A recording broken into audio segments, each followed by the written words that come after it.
So we are starting with the Yakin series of company law for the chapter called Share and Share Capture. Now in the last session what we have done is general meeting and board meeting, and I believe आप लोगों ने इसको revise किया होगा. So we are starting with Share and Share Capital. Now these are the summary notes and the detailed notes. You already have this part. So we'll ensure that we cover each and every topic.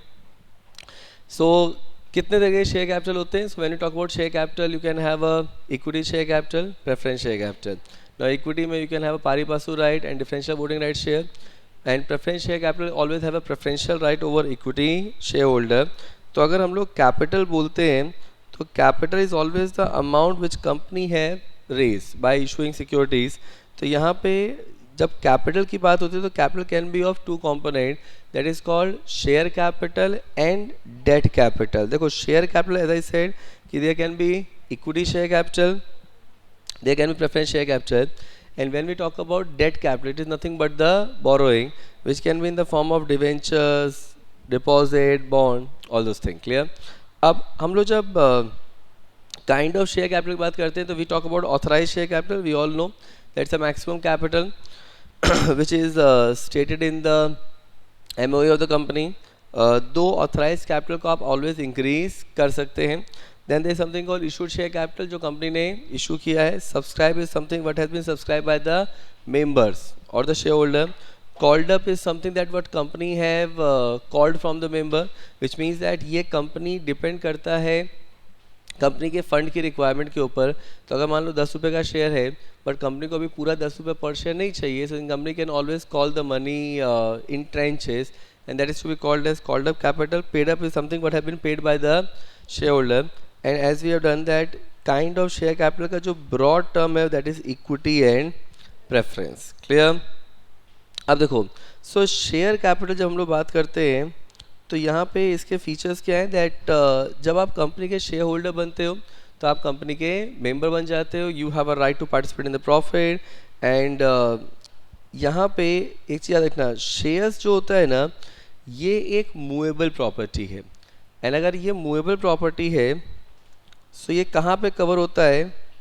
This is nothing but as per sale of goods act, shares is nothing but a movable property.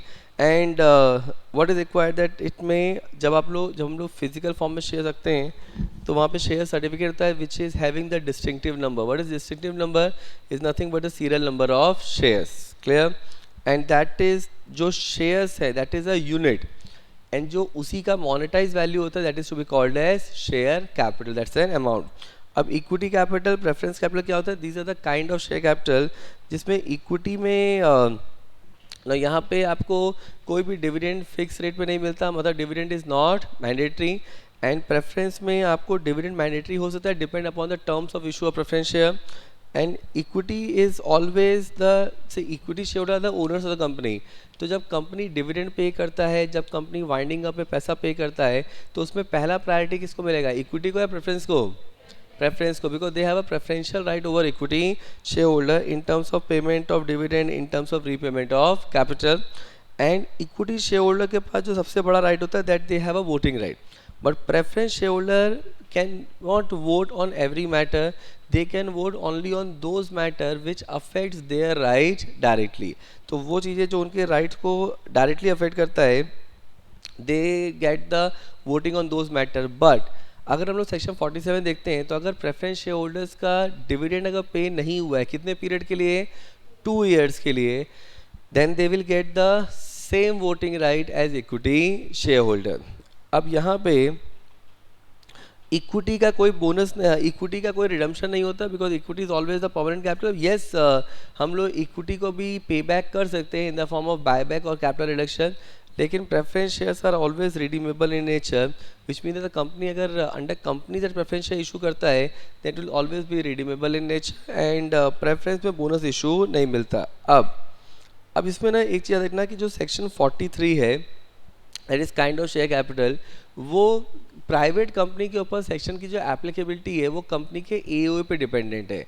तो अगर AOA बोलता है कि MOA एओ बोलता है कि kind of share capital में equity preference होगा तो अप्लाई होगा सेक्शन, अगर एओए बोलता है सेक्शन एप्लीकेबल नहीं होगा तो सेक्शन एप्लीकेबल नहीं होगा।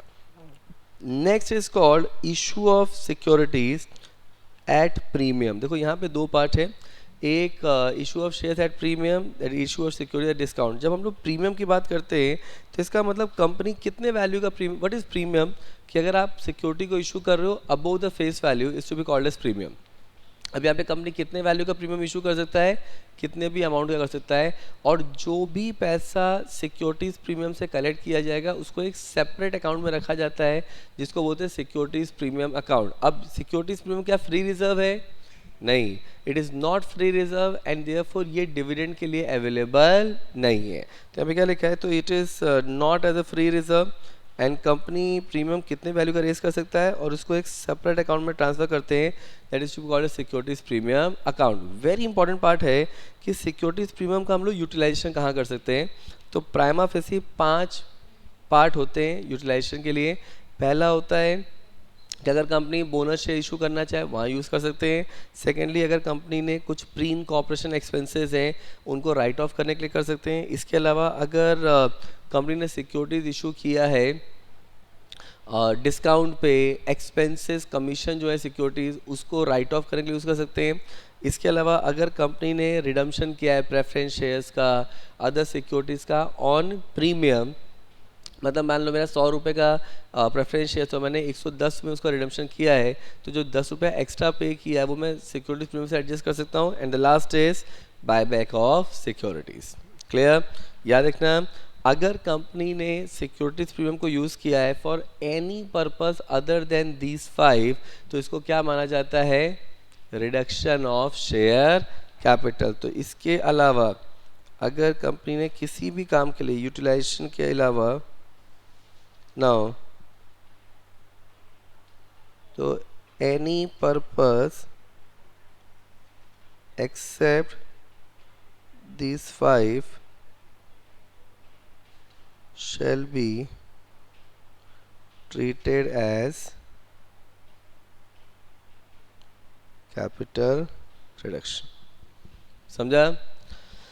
तो अगर सिक्योरिटीज प्रीमियम का किसी भी और काम के लिए अगर यूटिलाइजेशन किया गया है तो इसको कैपिटल रिडक्शन माना जाता है। अच्छा, अगर कैपिटल रिडक्शन माना गया तो कैपिटल रिडक्शन का सेक्शन कौन सा है, under section 66। What it mean? It means that अब कैपिटल रिडक्शन में अपने को क्या करना पड़ता है, एनसीएलटी का अप्रूवल लेना पड़ता है। So all those thing have to be done. अब देखिए, सो दिस आर द, तो अगर हम लोग अपने नोट्स भी देखते हैं, so all this 5 points we have already covered. अब आते हैं issue of securities at, issue of share at discount पे। अब देखो यहाँ पे अगर कंपनी ने, नाउ दैट इज सेक्शन 53, अगर कंपनी ने कोई भी शेयर्स इशू किया है डिस्काउंट पे तो इसको वॉइड माना जाता है। मतलब company can not issue shares at discount except, कौन से शेयर इशू हो सकते हैं, स्वेट इक्विटी शेयर। तो स्वेट इक्विटी शेयर जो है वो कंपनी डिस्काउंट पे इशू कर सकता है। इसके अलावा अगर कंपनी ने मान लो पहले कभी लोन लिया था और उस लोन का रीपेमेंट नहीं कर पाए, मान लो किसी बैंक से लोन लिया था उसका रीपेमेंट नहीं कर पाए, तो उस लोन को इक्विटी में कन्वर्ट कर सकते हैं अंडर डेट रीस्ट्रक्चरिंग। तो अगर डेट रीस्ट्रक्चरिंग स्कीम जो आरबीआई एक्ट में दिया है, बैंकिंग रेगुलेशन एक्ट में दिया है, उसके हिसाब से अगर आपने लोन को इक्विटी में कन्वर्ट किया है तो वो आप कर सकते हो एट डिस्काउंट। अब अगर यहाँ पे what is required, now what is required that अगर कंपनी ने सिक्योरिटीज़ को इशू किया है एट डिस्काउंट पे, ideally company can not issue share at discount, but अगर डिस्काउंट पे इशू किया है तो इसको डिफ़ॉल्ट माना जाएगा।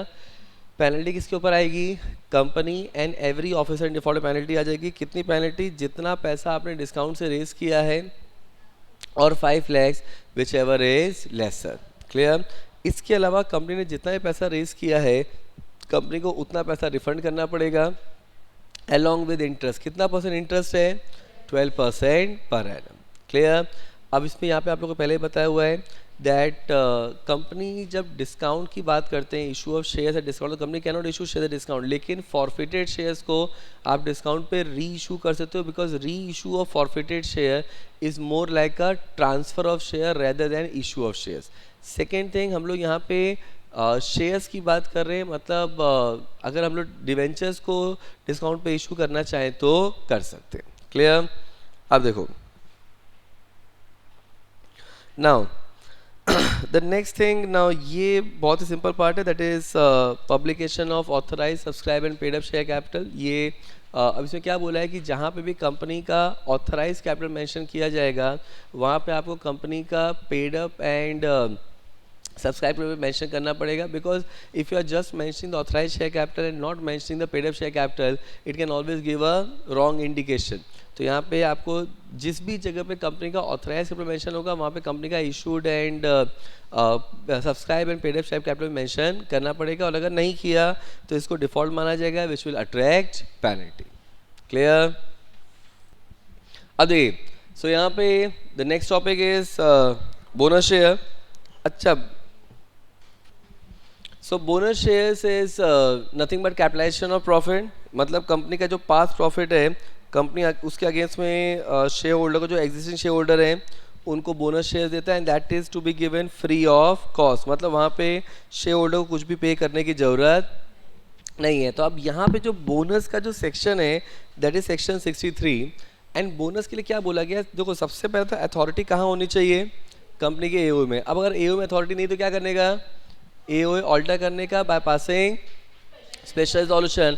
एंड हम लोग स्पेशल रेजोल्यूशन जब भी पास करते हैं तो कौन सा फॉर्म फाइल करते हैं, MGT 14. इसके अलावा बोनस जो है, अच्छा क्या बोनस देना मैंडेटरी है क्या, नहीं, it is based on the recommendation of the board of director. And यहाँ पे बोनस देने का सोर्स क्या होता है, 3 सोर्स होता है, free reserve, securities premium and capital redemption reserve. Company इनके अलावा और कहीं से भी बोनस शेयर्स नहीं दे सकता. और अगर company, which means that company can not give bonus share out of revaluation reserve या अनरियलाइज्ड प्रॉफिट, इन सबसे बोनस शेयर्स नहीं दे सकते. अब यहाँ पे अगर कंपनी बोनस शेयर्स दे रहा है, दो बोनस शेयर्स देना मैंडेटरी नहीं है. अगर मैंडेटरी नहीं है, लेकिन जो कंपनी के जो स्टैट्यूटरी ड्यूज़ का पेमेंट करना है, इंटरेस्ट का, प्रिंसिपल का पेमेंट करना है, एम्प्लॉयज़ के जो स्टैट्यूटरी ड्यूज़ का पेमेंट करना है, वो तो मैंडेटरी पेमेंट है. तो कंपनी मैंडेटरी पेमेंट का डिफ़ॉल्ट करके बोनस शेयर्स नहीं दे सकता. फर्दर क्या लिखा है, नाउ शेयर्स जो है, जब हम लोग बोनस शेयर देंगे तो bonus share will be given only on fully paid up shares. तो अगर मान लो शेयर्स पार्टली पेड अप हैं, तो या तो आप उनको फुल्ली पेड अप बनाओ या तो फॉरफिट कर दो. क्लियर?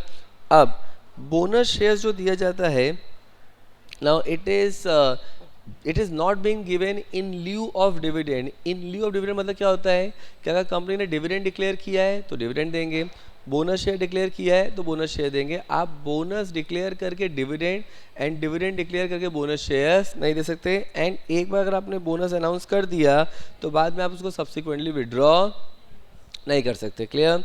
अब यहाँ पे व्हाट इज़ बीइंग सेड कि बोनस का जो सबसे बड़ा बेनिफिट होता है वो एक ही है कि कंपनी का कभी भी इसमें कैश नहीं जा रहा है, मतलब कंपनी को लिक्विडिटी क्राइसिस नहीं होता.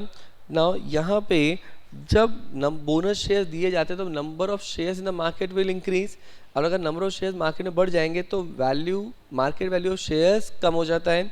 एंड अब यहाँ पे लेकिन शेयर होल्डर्स को यहाँ पे शेयर्स मिल रहे हैं. अच्छा, जब शेयर होल्डर को शेयर्स मिले तो पहले आपके पास मान लो एक शेयर था, अभी कंपनी ने एक पे एक शेयर दे दिया तो आपके पास 2 शेयर्स हो गए. तो यहाँ पे शेयर होल्डर की wealth on a long term basis पे इंक्रीज होती है. फर्दर क्या लिखा है कि बोनस शेयर्स टैक्सेबल नहीं होते. क्यों? क्योंकि टैक्स किस पे लगता है, टैक्स लगता है आपकी इनकम के ऊपर. हाँ, आप जब बोनस शेयर जो आपको मिला है उसको आप मार्केट में बेचोगे तो अलग है, लेकिन यहाँ पे जब आपको बोनस दिया गया तो उस पर कोई टैक्स नहीं है. एंड यहाँ पे इसके तो कंपनी का पेड अप कैपिटल इंक्रीज होता है. क्या तरीका है बोनस शेयर इशू करने का? अगर मैं प्रोसीजर की बात करूं, सिंपल है देखना, हर एक प्रोसीजर का एक प्रोसेस याद रखना, जो हमने क्लास में डिस्कस भी किया था कि सबसे पहले कंपनी को जो भी करना है ना, तो first thing have to be seen that आपको एओ में अथॉरिटी होनी चाहिए. सो अथॉरिटी इन एओ, अगर एओ में अथॉरिटी नहीं है तो क्या करने का, alter AO by passing special resolution. Now third क्या लिखा है कि अगर लिस्टेड कंपनी है तो आपको क्या करना पड़ेगा, आपको स्टॉक एक्सचेंज को प्रायर इंटीमेशन देना पड़ेगा. कितने दिन पहले इंटीमेशन देना पड़ता है, 2 वर्किंग डेज इन एडवांस, और ये क्लियर डेज होते हैं। इसका मतलब जिस दिन आपने डेट ऑफ इंटीमेशन दिया है और डेट ऑफ मीटिंग, इन दोनों को एक्सक्लूड कर दिया जाता है। अब कंपनी को जो भी एक्टिविटी करना है उसके लिए क्या करना पड़ेगा, पहले अपने को बोर्ड मीटिंग होल्ड करना पड़ेगा, बोर्ड रेजोल्यूशन पास करना पड़ेगा। फिर प्रोसीजर, कोई भी पेपर में प्रोसीजर आ जाए ना, उसके प्रोसेस याद रखना। पहला hold board meeting, pass board resolution, फिर होल्ड जनरल मीटिंग अगर जनरल मीटिंग चाहिए तो, एंड पास ऑर्डिनरी या स्पेशल जो भी चाहिए। उसके संग जो भी फॉर्म फाइल करना है वो लिखना, और जितने भी प्रोविजंस होते हैं that ensure that no statutory default, ensure that fully paid up share, वो जितने प्रोविजन है सबको ensure that करके लिख देने का, आपका पूरा प्रोसीजर बन जाएगा। क्लियर? तो यहाँ पे क्या लिखा है, ensure issue made out of free reserve, securities premium, capital redemption reserve, ensure reserve created, मतलब आपका इन सब जगह से ही आपका क्रिएट होना चाहिए। रिवैल्यूएशन रिजर्व से आप बोनस शेयर्स नहीं दे सकते। No default in repayment of statutory dues, issue is not in leave of dividend, एक बार अगर अनाउंस कर दिया तो बाद में आप उसको विड्रॉ नहीं कर सकते। पार्टली पेड अप शेयर तो क्या करना पड़ेगा, अगर पार्टली पेड अप शेयर तो उसको क्या करना पड़ेगा, पहले फुल्ली पेड अप बनाना पड़ेगा। देन याद रखना, जब हम लोग बोनस शेयर्स देते हैं तो बोनस शेयर्स के लिए कंपनी को ऑर्डिनरी रिजोल्यूशन पास करना होता है। अगर एओ में लिखा है तो स्पेशल, अदरवाइज ऑर्डिनरी। क्लियर? अब अगर एओ में बोला है कि आपको स्पेशल पास करना है, देखो स्पेशल कब पास करना पड़ेगा, अगर आपने एओ को ऑल्टर किया है तो स्पेशल रेजोल्यूशन पास करना है। बोनस के लिए आपको शेयर होल्डर का कंसेंट लेना पड़ता है, ऑर्डिनरी रेजोल्यूशन। लेकिन अगर एओ में बोला है तो स्पेशल। एंड जब भी आप स्पेशल रेजोल्यूशन पास करोगे कौन सा फॉर्म फिल किया जाता है, MGT 14। अभी हमने जब बोनस शेयर इशू किया तो बोनस की वजह से कंपनी का बोनस की वजह से कंपनी का नंबर ऑफ शेयर बढ़ जाएगा, कैपिटल बढ़ेगा। तो कंपनी ने यहाँ पे जब अलॉटमेंट किया है तो कंपनी को रिटर्न ऑफ अलॉटमेंट फाइल करना पड़ेगा। कौन से फॉर्म में, PAS 3 में। अब अगर शेयर्स देखो, अगर इलेक्ट्रॉनिक फॉर्म में है तो कंपनी डिपॉजिटरी के संग कॉर्पोरेट एक्शन करेगा और आपका डीमेट अकाउंट बढ़ा दिया जाएगा। और अगर शेयर्स फिजिकल फॉर्म में तो आपको शेयर सर्टिफिकेट दिए जाएंगे। शेयर सर्टिफिकेट कितने दिन के अंदर दिए जाते हैं, अगर आपने शेयर्स इशू किया है तो अलॉटमेंट के 2 मंथ्स के अंदर, और डिवेंचर इशू किया है तो अलॉटमेंट के 6 मंथ्स के अंदर। If you read share certificate table and then, तो यहाँ पे आपको शेयर सर्टिफिकेट देना है अगर, तो within 2 months of allotment and listed company को क्या करना पड़ेगा, सेबी रेगुलेशन भी कंप्लाई करना पड़ेगा। Clear? So this is your bonus shares whereby we have covered each and every point what we have discussed. Done? So what we are starting now is reduction of capital.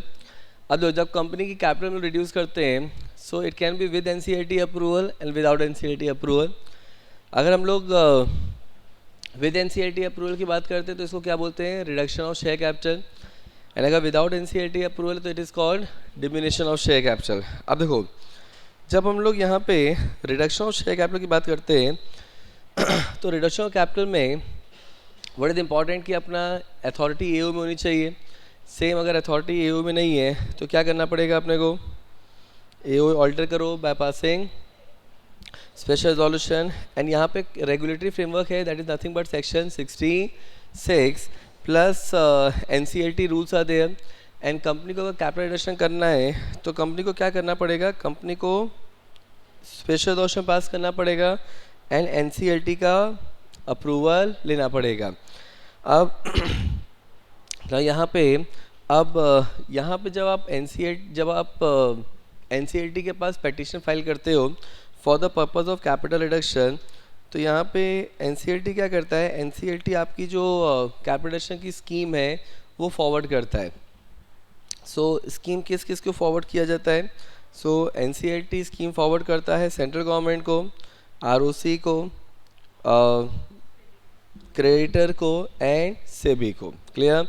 सो यहाँ पे what is required that, अब यहाँ पे जब आप scheme forward करोगे तो इन लोग को कितने दिन के अंदर अपना रिप्रेजेंटेशन देना पड़ता है, 3 मंथ्स के अंदर। एंड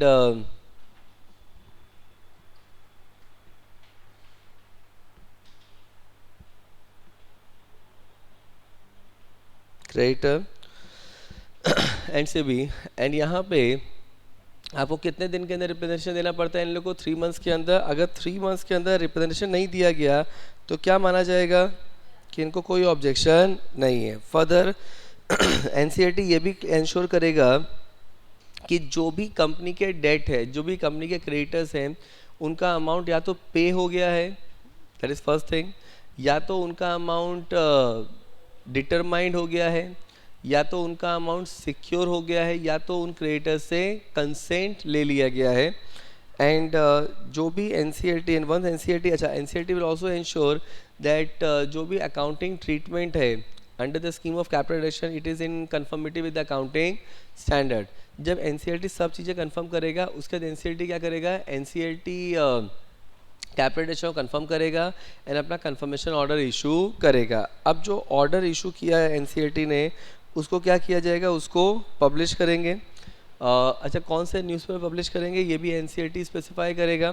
फर्दर जो NCLT का कंफर्मेशन ऑर्डर है, तो NCLT कंफर्मेशन ऑर्डर एंड जो मिनट्स ऑफ द स्कीम है, मिनट्स ऑफ जनरल मीटिंग है जिसको NCLT ने अप्रूव किया है, इसको ROC में फाइल किया जाएगा कितने दिन के अंदर, 30 डेज़ के अंदर। एंड ROC इसके सामने क्या करेगा, ROC अपना सर्टिफिकेट इशू करेगा जो कि अपने आप में कंक्लूसिव एविडेंस है कि कैपिटल रिडक्शन हो गया है। क्लियर, ऑलवेज याद रखना ये कंक्लूसिव स्टेप है। इसका मतलब क्या हुआ कि अगर एक बार ROC ने अपना सर्टिफिकेट इशू कर दिया उसके बाद अगर कोई भी प्रोसीजरल डिफेक्ट दिखता है तो उसकी वजह से कैपिटल रिडक्शन अफेक्ट नहीं होगा। क्लियर, अब व्हाट इज इम्पॉर्टेंट कि किस मोड से कैपिटल रिडक्शन किया जाता है, तो कंपनीज एक्ट में they have specified that company can do capital reduction in any manner.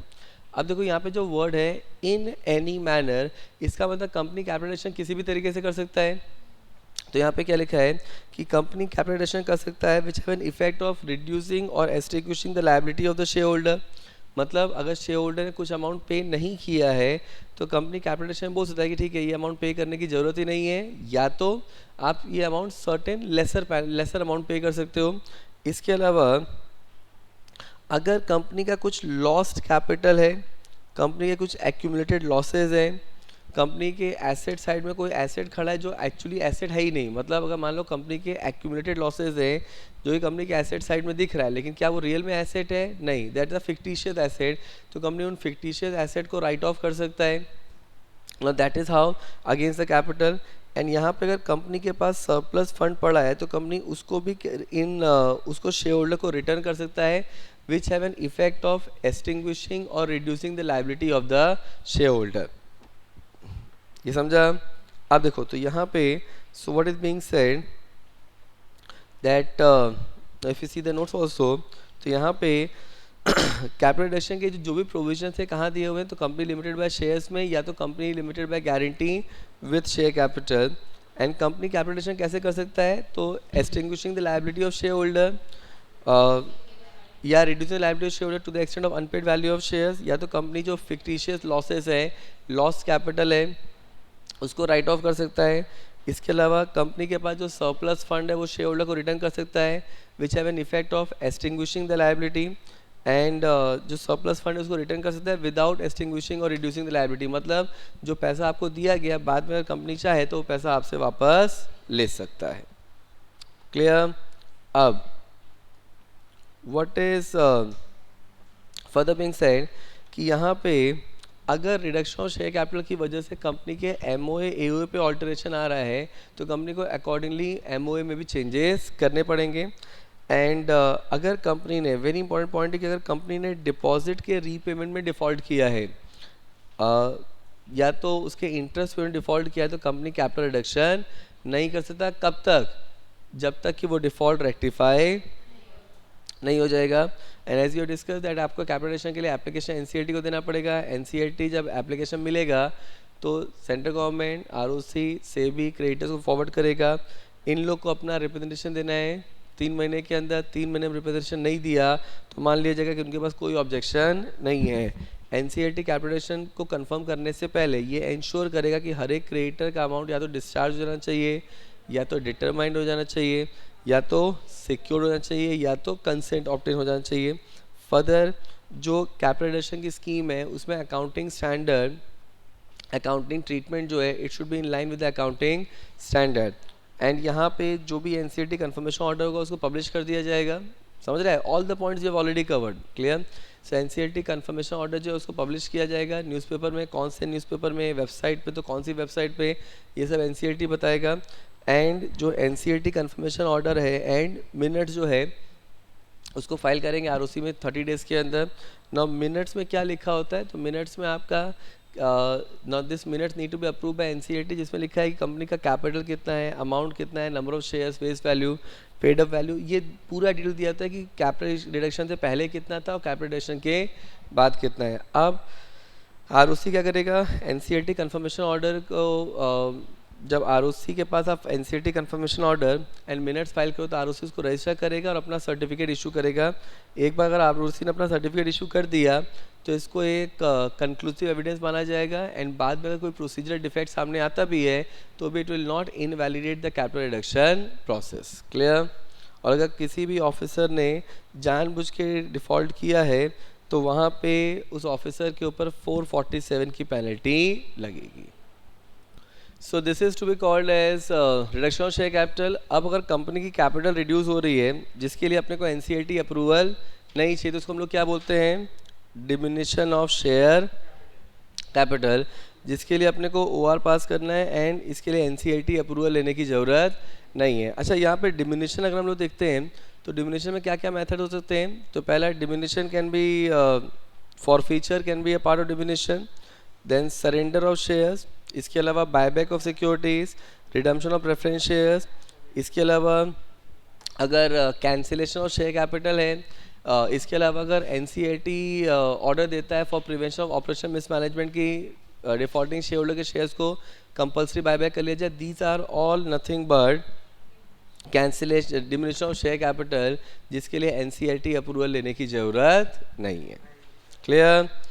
Now we are moving towards the allotment of securities. अब अलॉटमेंट सिक्योरिटीज़ क्या है and what are the conditions have to be comply with respect to allotment, that we need to understand. अब देखो, अब company चाहे public company हो private company हो, वो लोग सिक्योरिटी कैसे इशू कर सकते हैं, बाय डूइंग पब्लिक इशू। अच्छा, पब्लिक इशू में it can be by new issue of securities और it can be by offer for sale. Secondly it can be private placement हो सकता है, राइट इशू हो सकता है, बोनस इशू हो सकता है। These are the way by which company can allot securities. अब अगर एंड हम लोग जब सिक्योरिटीज़ का मीनिंग देखते हैं तो securities have the same meaning जो कि दिया हुआ है सेक्शन 2 सब सेक्शन और clause H of SCRA securities contract regulation act 1956, जिसमें सिक्योरिटीज़ को क्या क्या इंक्लूड किया गया। अच्छा, हम लोग कंपनी जेट भी देखते हैं तो कंपनी ने सिक्योरिटीज़ वर्ड दिया हुआ है सेक्शन 2 क्लॉज 81 में, जहाँ पे SCRA का ही रेफरेंस दिया गया है। अब सिक्योरिटी में किससे तो कवर किया गया, तो it cover share, script, bond, debenture, debenture stock, other marketable securities, then derivative, then units of mutual fund, collective investment scheme, government securities, security receipt जो सरफासी एक्ट में होता है, या अदर इंस्ट्रूमेंट जिसको सेंट्रल गवर्नमेंट ने declare किया है as securities.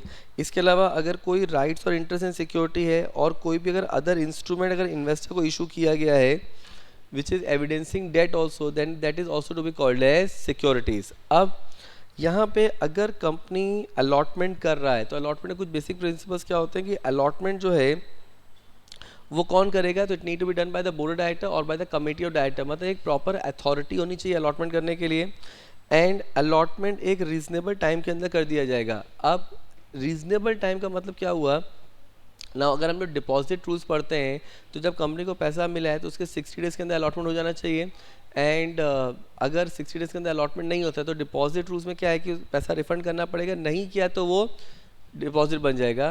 तो अगर अलॉटमेंट करना है तो it need to be done within reasonable time and allotment जो है वो एब्सोल्यूट होना चाहिए एंड अनकंडीशनल होना चाहिए। अनकंडीशनल मतलब it should not be based on condition which is based on uncertain event. Clear? अब जब भी कंपनी अलॉटमेंट करेगा तो कंपनी को जो इंटीमेशन ऑफ अलॉटमेंट है वो कम्युनिकेट करना पड़ेगा। अच्छा, कैसे कम्युनिकेट करेंगे, तो या तो आप लेटर ऑफ अलॉटमेंट दोगे या तो अलॉटमेंट एडवाइस, या अगर फिजिकल फॉर्म में तो शेयर सर्टिफिकेट दिया जाएगा। आपको एक इंटीमेशन देना पड़ेगा अलॉटमेंट का and allotment will always be against the application, मतलब यहाँ पे मेंबर एप्लीकेशन करेगा, पैसा देगा अगर एक्सेप्ट बोनस शेयर्स में कोई बोनस शेयर कंपनी सामने से दे रहा है, otherwise it will always be against the application.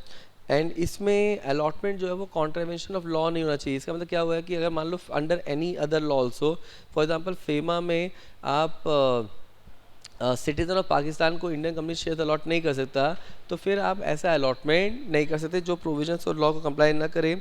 And अगर कंपनी को मिनिमम सब्सक्रिप्शन नहीं मिला तो कंपनी अलॉटमेंट नहीं करेगा, और अगर ऐसा होता है तो कंपनी को पूरा पैसा रिफंड करना पड़ेगा। अच्छा, मिनिमम एप्लीकेशन अमाउंट कितना होता है? अगर हम लोग सेबी रेगुलेशन देखते हैं तो 25%, और अगर कंपनी दैट देखते हैं तो 5%। क्लियर? और अगर अपने को मिनिमम सब्सक्रिप्शन नहीं मिला तो कंपनी को पूरा पैसा 15 दिन के अंदर रिफंड करना पड़ेगा। अगर 15 दिन में रिफंड नहीं किया तो उसके बाद 15% पर एनम की पेनल्टी लग जाएगी। एंड यहाँ पे कंपनी को एक रिटर्न ऑफ अलॉटमेंट फाइल करना पड़ता है कितने दिन के अंदर? 30 डेज के अंदर इन फॉर्म PAS3। अच्छा, जब हम लोग रिटर्न ऑफ अलॉटमेंट फाइल करते हैं तो रिटर्न ऑफ अलॉटमेंट में वी हैव टू स्पेसिफाई कि हमने किसको शेयर अलॉट किया, लिस्ट ऑफ अलॉटी कौन है, किस प्राइस पे शेयर इशू किया गया, एवरीथिंग। इसके अलावा अगर कंपनी ने बोनस शेयर्स दिया है तो वहाँ पे शेयर होल्डर का अप्रूवल भी अटैच करना पड़ेगा। अगर कंपनी ने शेयर अलॉट किया for consideration other than cash, तो अगर नॉन कैश कंसिडरेशन को शेयर अलॉट किया गया है तो वहाँ पे कंपनी को जो अग्रीमेंट है जिसके अगेंस्ट में शेयर अलॉट किया गया है that also need to be attach along with the return of allotment. अब अगर यहाँ पे वो रिटर्न फॉर्म में नहीं है, अग्रीमेंट रिटर्न फॉर्म में नहीं है, तो क्या किया जाएगा? उसको रिटर्न फॉर्म में रिड्यूस किया जाएगा, उसके ऊपर एडिक्वेट स्टैम्प ड्यूटी पे किया जाएगा जितनी पे होनी चाहिए, और उसको वो जो रिटर्न फॉर्म में बनाया गया है उसको अटैच किया जाएगा in form PAS3। Clear? This is to be called as provision with respect to allotment. Clear?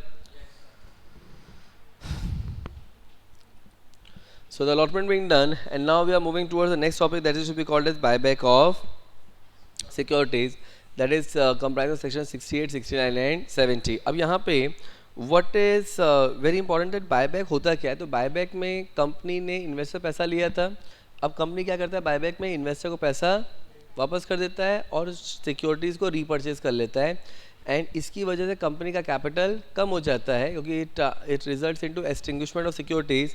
लेकिन यहाँ पे आपको NCLT का अप्रूवल लेने की ज़रूरत नहीं है। तो यहाँ पे अपना रेगुलेटरी फ्रेमवर्क बायबैक का जो है सेक्शन 68, 69, 70, एंड अगर लिस्टेड कंपनी है तो सेबी रेगुलेशन, अनलिस्टेड कंपनी है तो रूल 17। अब इसमें क्या दिया है दैट बायबैक में वेरी इंपॉर्टेंट है कि बायबैक किस चीज़ का होता है? तो बायबैक शेयर्स अंदर स्पेसिफाइड सिक्योरिटीज़ का होता है। हम लोग जब शेयर्स की बात करते हैं तो इक्विटी प्रेफरेंस दोनों का बायबैक हो सकता है, एंड अदर स्पेसिफाइड सिक्योरिटीज में कन्वर्टेबल सिक्योरिटी बायबैक हो सकता है, या अदर सिक्योरिटीज जिसको सेंट्रल गवर्नमेंट ने नोटिफाई किया है बाय नोटिफिकेशन ऑफिशियल गैजेटी। अब कंपनी जब बायबैक कर रहा है इक्विटी शेयर्स का थ्रू बोर्ड रिजोल्यूशन, तो हम बायबैक के लिए हमारे पास कितना पैसा अवेलेबल है, तो हम कितना पैसा खर्चा करते हैं टूवर्ड्स बायबैक? तो maximum 10% of paid up equity share capital plus free reserve. और अगर हम लोग बायबैक कर रहे हैं थ्रू स्पेशल रिजोल्यूशन, चाहे इक्विटी का, प्रेफरेंस का या अदर स्पेसिफाइड सिक्योरिटीज़ का, तो कितना पैसा हम लोग यूज़ करते हैं toward buyback is 25% of paid up share capital plus free reserve, जिसमें हम लोग इक्विटी प्रेफरेंस दोनों कवर कर लेते हैं। यहाँ पे for the purpose of buyback free reserve include securities premium. Clear? And company maximum buyback कितना कर सकता है? इक्विटी का 25%, preference and other specified security buyback 100% तक हो सकता है, लेकिन उसके लिए जो पैसा यूज़ करेंगे हम लोग बायबैक का वो 25% of paid up share capital plus free reserve से ऊपर नहीं होना चाहिए। फर्दर दो बायबैक के बीच का गैप कितना होना चाहिए? Minimum gap 1 year, and post buyback जो है वो डेट इक्विटी रेशो 2 से ऊपर ही होता है, मतलब इक्विटी जो है बायबैक के बाद वो डेट का 50% और मोर होना चाहिए। और हम लोग जब यहाँ पे डेट की बात करते हैं तो we talk about secured unsecured दोनों डेट हो रहा है। इक्विटी जब हम लोग बात करते हैं तो पेड अप कैपिटल फ्रीज दोनों कवर हो जाता है। हम लोग बायबैक में जो स्पेशल रेशो कैसे पास करते हैं? तो अगर लिस्टेड कंपनी है तो पोस्टल बैलेट से, मतलब अगर सेक्शन 110 एप्लीकेबल हो रहा है तो पोस्टल बैलेट से, और अगर नहीं हो रहा है तो जनरल मीटिंग में। लेकिन पोस्टल बैलेट में भी सेक्शन में क्या अमेंडमेंट आया कि जो मैटर पहले पोस्टल बैलेट से पास करना मैंडेटरी था वो भी कंपनी चाहे तो जनरल मीटिंग में कर सकता है, प्रोवाइडेड कंपनी को ई वोटिंग की फैसिलिटी प्रोवाइड करने पड़ेगा। अब यहाँ पे बायबैक का सोर्सेज क्या है? तो फ्री रिजर्व, सिक्योरिटीज प्रीमियम, या proceeds of different kind of security. मतलब प्रोसीड मतलब आप पहले सिक्योरिटी इशू रेस करोगे, उसके बाद आप बायबैक का प्रोसेस चालू करोगे। सेकेंडली डिफरेंट काइंड होना चाहिए, मतलब इक्विटी का बायबैक करना है तो आप इक्विटी इशू नहीं कर सकते, आपको इक्विटी का बायबैक करने के लिए प्रेफरेंस शेयर्स, अदर सिक्योरिटीज़ को इशू करना पड़ेगा। क्लियर? ना बायबैक फ्री रिजर्व और सिक्योरिटीज प्रीमियम से किया है तो कंपनी को एक सेपरेट रिजर्व क्रिएट करना पड़ेगा जिसको बोलते हैं CRR। एंड जो CRR की वैल्यू है ना that will be equal to the nominal value of equity securities bought back. और ये जो CRR है ना इसको किस काम के लिए यूज़ किया जाएगा? ना for issuing fully paid up bonus shares. Done, very good. तो यहाँ पे देखो क्या लिखा है, तो कंपनी बायबैक में क्या करता है, तो company buyback it's shares and extinguish the same before the name of the company enter in the register of member. अब इसमें what is being said, the free buyback हम लोग कहाँ से कर रहे हैं? फ्री रिजर्व से, सिक्योरिटीज प्रीमियम से and proceeds of shares of any different kind of security से। अब यहाँ पे क्या दिया है, what is required that company में हम लोग जब बायबैक करते हैं तो फर्स्ट ऑफ ऑल अथॉरिटी कहाँ होनी चाहिए? AOA में। अगर अथॉरिटी AOA में नहीं है तो क्या करने का?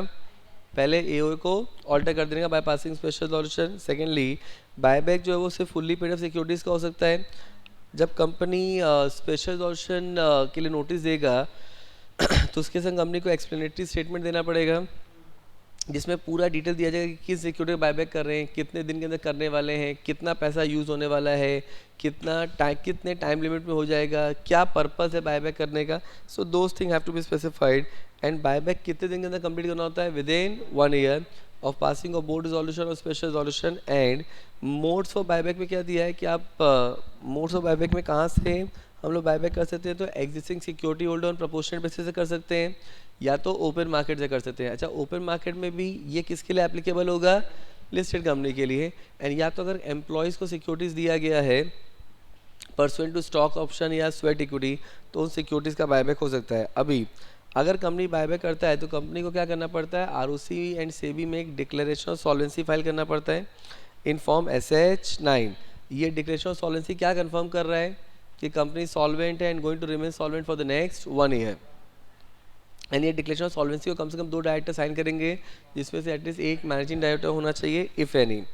जब कंपनी बायबैक पूरा कंप्लीट कर लेगा तो कंपनी को क्या करना पड़ेगा? कंपनी को सिक्योरिटीज़ को फिजिकली एक्सटिंग्विश एंड डिस्ट्रॉय करना पड़ेगा। कितने दिन के अंदर? 7 डेज़ के अंदर।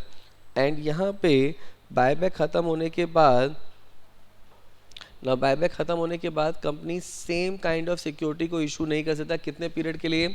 For the next 6 months. Except कौन सा इशू कर सकता है? बोनस शेयर्स कर सकता है या तो एग्जिस्टिंग कन्वर्टेबल सिक्योरिटीज़ का अगर कन्वर्जन ऑप्शन है और वो सब्सिस्ट है तो उन कन्वर्टेबल सिक्योरिटीज़ को कन्वर्ट कर सकता है। अब यहाँ पे कंपनी को क्या करना पड़ेगा? एक रजिस्टर बायबैक मेंटेन करना पड़ेगा SH10 में। एंड कंपनी को एक रिटर्न ऑफ बायबैक फाइल करना पड़ेगा SH11 में जिसके संग सर्टिफिकेट देना पड़ेगा SH15 में जो कि ये स्टैब्लिश करेगा दैट डायरेक्टर ये कंफर्म करेंगे दैट जो भी स्टैट्यूटरी प्रोविजंस है बायबैक का वो प्रॉपरली कंप्लाई किया गया है। अब कंपनी ने अगर बायबैक के स्टैट्यूटरी प्रोविजन को कंप्लाई नहीं किया तो इसको डिफ़ॉल्ट माना जाएगा and will attract penalty upon the company and every officer in default. Further क्या दिया है दैट यहाँ पे कंपनी जो है नाउ कंपनी बायबैक कहाँ से नहीं कर सकता? तो सब्सिडरी कंपनी, इन्वेस्टमेंट कंपनी के थ्रू बायबैक नहीं कर सकते। इसके अलावा अगर कंपनी का कोई भी डिफ़ॉल्ट सब्सिस्टिंग है, अच्छा डिफ़ॉल्ट किस तरह का सब्सिस्टिंग है? दैट डिपॉजिट या डिपॉजिट का रीपेमेंट नहीं हुआ, इंटरेस्ट पेमेंट नहीं हुआ, या तो डिवेंचर का रिडम्पशन नहीं हुआ, प्रेफरेंस शेयर्स का रिडम्पशन नहीं हुआ, अगर डिविडेंड पे नहीं किया गया तो ये सब चीज़ें मैंडेटरी पेमेंट है, या तो टर्म लोन सब्सिस्ट है जो बैंक और फाइनेंशियल इंस्टीट्यूशन से लिया तो आप बायबैक नहीं कर सकते। अच्छा, अगर बायबैक करना है तो ये कब कर सकते हैं? डिफ़ॉल्ट रेक्टिफाई होने के 3 साल के बाद। इसके अलावा अगर कंपनी ने कोई भी डिफ़ॉल्ट किया है with respect to annual return, declaration of dividend, payment of dividend, financial statement, तो कंपनी बायबैक नहीं कर सकता। डन। अब देखिए तो यहाँ पे so as we have discuss that buyback के लिए अथॉरिटी कहाँ होनी चाहिए? AOA में। अब बोर्ड मीटिंग में क्या करना पड़ेगा? Board resolution. And general meeting में special resolution. That depend upon कि हम लोग किस तरीके के कितने वैल्यू का बायबैक कर रहे हैं। तो अगर 10% तक किया तो बोर्ड रिजोल्यूशन और 10 से ऊपर गए तो special resolution. Non listed company को शेयर होल्डर का अप्रूवल लेना पड़ेगा एंड वो अप्रूवल कैसे लेते हैं? पोस्टल बैलेट के थ्रू। लेके as we have discuss that postal ballot में प्रोविजन क्या बोलता है कि अगर ई वोटिंग की फैसिलिटी दी है तो कंपनी जनरल मीटिंग में भी वो मैटर कर सकता है। अब प्रोहिबिशन में क्या लिखा है कि company same kind of security issue नहीं कर सकता कितने पीरियड में, in the next 6 month after the completion of buyback, except bonus issue कर सकता है या तो एग्जिस्टिंग कन्वर्टेबल सिक्योरिटीज को कन्वर्ट कर सकता है। अच्छा, बायबैक में what is required that post buyback debt equity ratio जो है वो कितना हो सकता है, post buyback debt equity ratio shall not be more than 2, मतलब 2:1 तक हो सकता है। अच्छा, government, NB, non banking financial institution या हाउसिंग फाइनेंस कंपनी जो होती है उनका जो रेशियो है वो 6:1 तक हो सकता है। ये सेबी रेगुलेशन में दिया हुआ है, ठीक है। तो ये कंपनी जेट से नहीं आता, बट नॉलेज के लिए पढ़ सकते हैं कि अगर हाउसिंग फाइनेंस इंस्टीट्यूशन है, नॉन बैंकिंग फाइनेंशियल इंस्टीट्यूशन है, तो वहाँ पे रेशियो जो है 6:1, बट अपने लिए क्या रेलेवेंट है, 2:1। डन। अब देखिए, अब यहाँ पे जिन भी सिक्योरिटीज़ का बायबैक हो रहा है वो फुल्ली पेड होना चाहिए, एंड कंपनी को क्या करना पड़ेगा, डिक्लेरेशन ऑफ सॉल्वेंसी साइन करना, फाइल करना पड़ेगा इन SH9। अच्छा, डिक्लेरेशन ऑफ सॉल्वेंसी कहाँ फाइल की जाती है, विद ROC एंड सेबी। अब यहाँ पे बायबैक जो है ना, देखो इसके एडवांटेज क्या है, कुछ बेसिक पॉइंट याद रखना कि बायबैक एक ऑल्टरनेटिव मेथड है कैपिटल को कम करने का, जिसके लिए आपको NCLT का अप्रूवल नहीं चाहिए। फर्दर बायबैक की वजह से अर्निंग पर शेयर बढ़ जाएगा। कैसे बढ़ जाएगा, जितने भी फाइनेंशियल रेशोज हैं सब बढ़ जाएंगे। क्यों, क्योंकि देखो फाइनेंशियल रेशो जो होता है अर्निंग पर शेयर में, it is earning upon number of shares. अगर मैं रिटर्न ऑन कैपिटल एम्प्लॉयड देखूँ, रिटर्न ऑन नेट वर्थ देखूँ, तो रिटर्न अपॉन कैपिटल, तो आपका कोई भी फाइनेंशियल रेशो कब बढ़ता है, जब या तो न्यूमरेटर बढ़ता है या तो डिनोमिनेटर कम हो जाता है। तो बायबैक करने की वजह से कंपनी का जो कैपिटल है वो कम हो जाएगा। अगर कंपनी का कैपिटल कम हो गया तो अर्निंग फाइनेंशियल रेशोज बढ़ जाएंगे। क्लियर। इसके अलावा no improve return on capital, return on net worth. Now यहाँ पे बायबैक की वजह से आप शेयर होल्डर को एक एग्जिट अपॉर्चुनिटी दे पाते हो। Now then buyback hostile take over को अवॉइड करता है। कैसे हॉस्टाइल टेक ओवर अवॉइड करता है, मेरे को लगता है कि मेरी कंपनी का कोई हॉस्टाइल टेक ओवर कर लेगा, आई एम लिस्टेड कंपनी, तो मैं बायबैक कर लेता हूँ, जिसमें प्रमोटर पार्टिसिपेट नहीं करता। तो अगर प्रमोटर पार्टिसिपेट नहीं करेगा तो वहाँ पे प्रमोटर के नंबर ऑफ शेयर्स उतने ही रहेंगे, लेकिन प्रमोटर का परसेंटेज होल्डिंग बढ़ जाएगा। Clear. Now what is being said that now return surplus fund to the shareholder। आप कैपिटल स्ट्रक्चर को स्ट्रक्चर कर सकते हो। अगर आपका मार्केट प्राइस कम है तो आप बायबैक करके नंबर ऑफ शेयर्स को कम करोगे तो मार्केट प्राइस बढ़ जाएगा। क्लियर। अब यहाँ पे what is required that company को, देखो कंपनी अगर लिस्टेड कंपनी है या अनलिस्टेड कंपनी है तो ये डिपेंड करता है, उसके हिसाब से उनको बायबैक के प्रोसेस को कंप्लाई करना पड़ता है। तो यहाँ पे लेटर ऑफ ऑफर फाइल किया जाता है। Now that is in form SH8, जिसको 2 डायरेक्टर साइन करते हैं। फर्दर क्या लिखा है कि बायबैक जो है उसमें अपने को रिटर्न और बायबैक फाइल करना पड़ता है। कौन से फॉर्म में रिटर्न और बायबैक फाइल करना पड़ता है, SH11, जिसके संग एक सर्टिफिकेट होता है SH15, जो कि फाइल किया जाता है कितने दिन के अंदर, रजिस्ट्रार एंड सेबी के पास 30 days from the completion of buyback. And यहाँ पे कंपनी बायबैक कैसे नहीं कर सकता, डायरेक्टली इनडायरेक्टली अपने सब्सिडरी कंपनी के थ्रू बायबैक नहीं कर सकते और इन्वेस्टमेंट कंपनी के थ्रू बायबैक नहीं कर सकते। अब ना बोर्ड का लिमिट कितना है, अगर हम लोग बायबैक कर रहे हैं थ्रू बोर्ड रिजोल्यूशन तो कितना लिमिट है, 10% of paid up equity share capital and free reserve.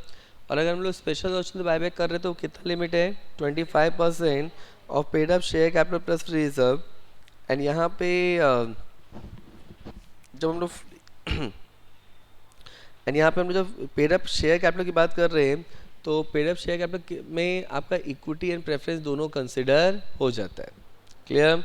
अब बायबैक करने के मेथड कितने हैं, ओपन मार्केट है लिस्टेड कंपनी के लिए, एग्जिस्टिंग सिक्योरिटी होल्डर है एंड एम्प्लॉयज़ को जो सिक्योरिटी दिया गया है। एंड बायबैक का अपने को जब बायबैक हो जाएगा तो अपने को बायबैक में सिक्योरिटीज़ को एक्सटिंग्विश करना पड़ता है कितने दिन के अंदर, 7 डेज ऑफ कंप्लीशन।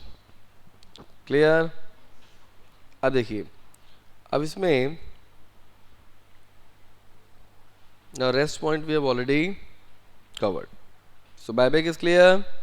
अब इसमें ना बायबैक में ये जो पार्ट है ना ये बेसिकली अनलिस्टेड कंपनी के लिए है। याद रखना लिस्टेड कंपनी अनलिस्टेड कंपनी के बायबैक के जो प्रोसेस है, जो टाइमलाइंस है, वो अलग है. तो यहाँ पे आपका minimum 15 days and maximum 30 days from the dispatch of letter offer है. अच्छा, यहाँ पे what is important, so important point ये वाला है कि बायबैक कितने दिन के अंदर कंप्लीट करना पड़ेगा. within 1 year from the date of passing of board resolution or special resolution. Clear? Done.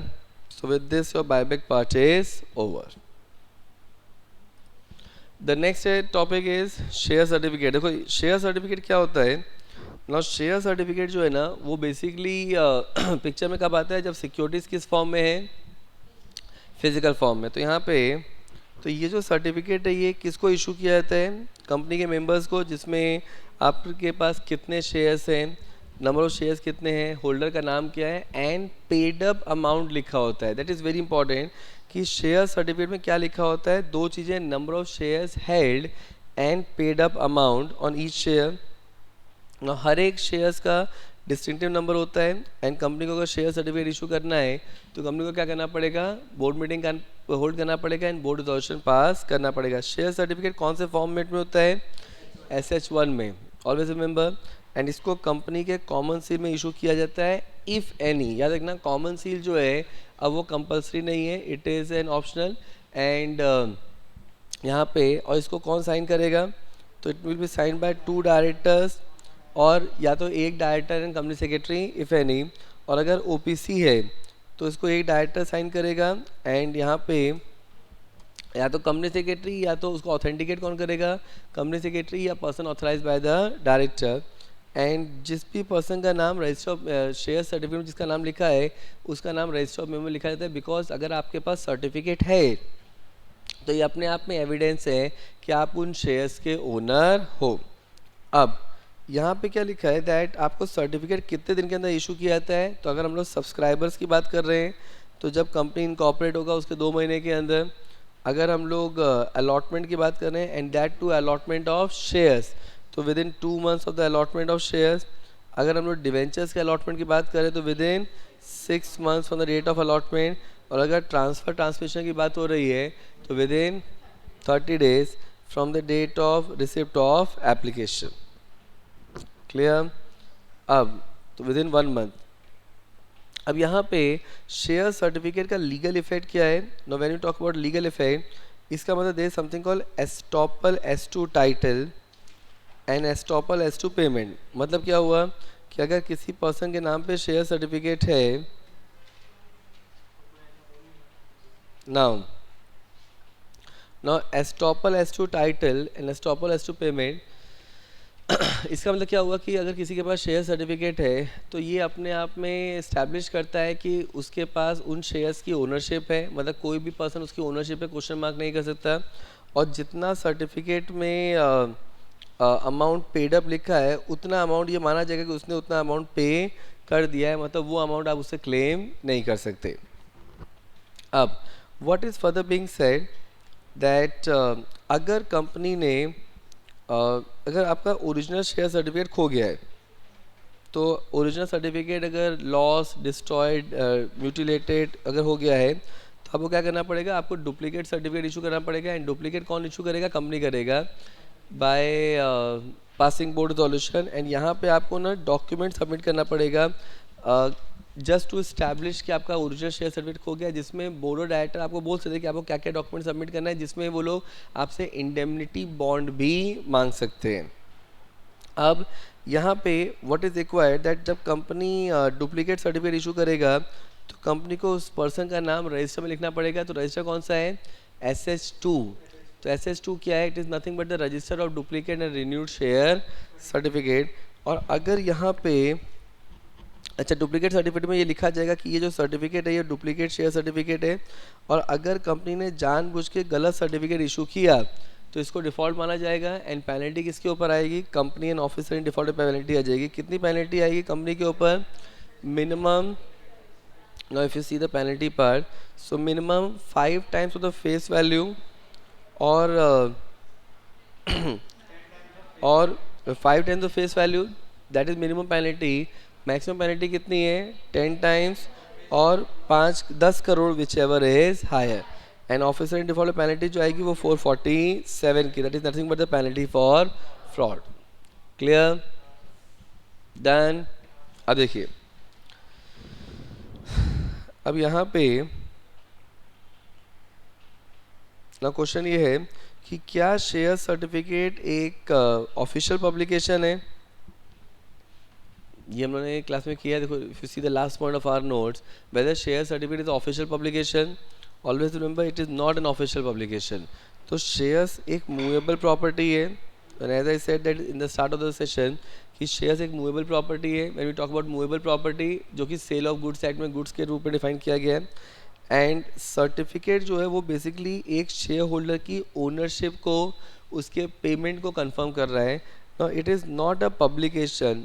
जैसे कंपनी प्रॉस्पेक्टस इशू करता है, बैलेंस शीट इशू करता है, उस तरीके से ये पब्लिकेशन नहीं है. एंड देयरफॉर इसको कंपनी का ऑफिशियल पब्लिकेशन कंसिडर नहीं करेंगे. अब तो शेयर सर्टिफिकेट होने का फ़ायदा क्या है? तो ये एक प्राइमा फेसी एविडेंस है. अच्छा, एविडेंस फॉर व्हाट?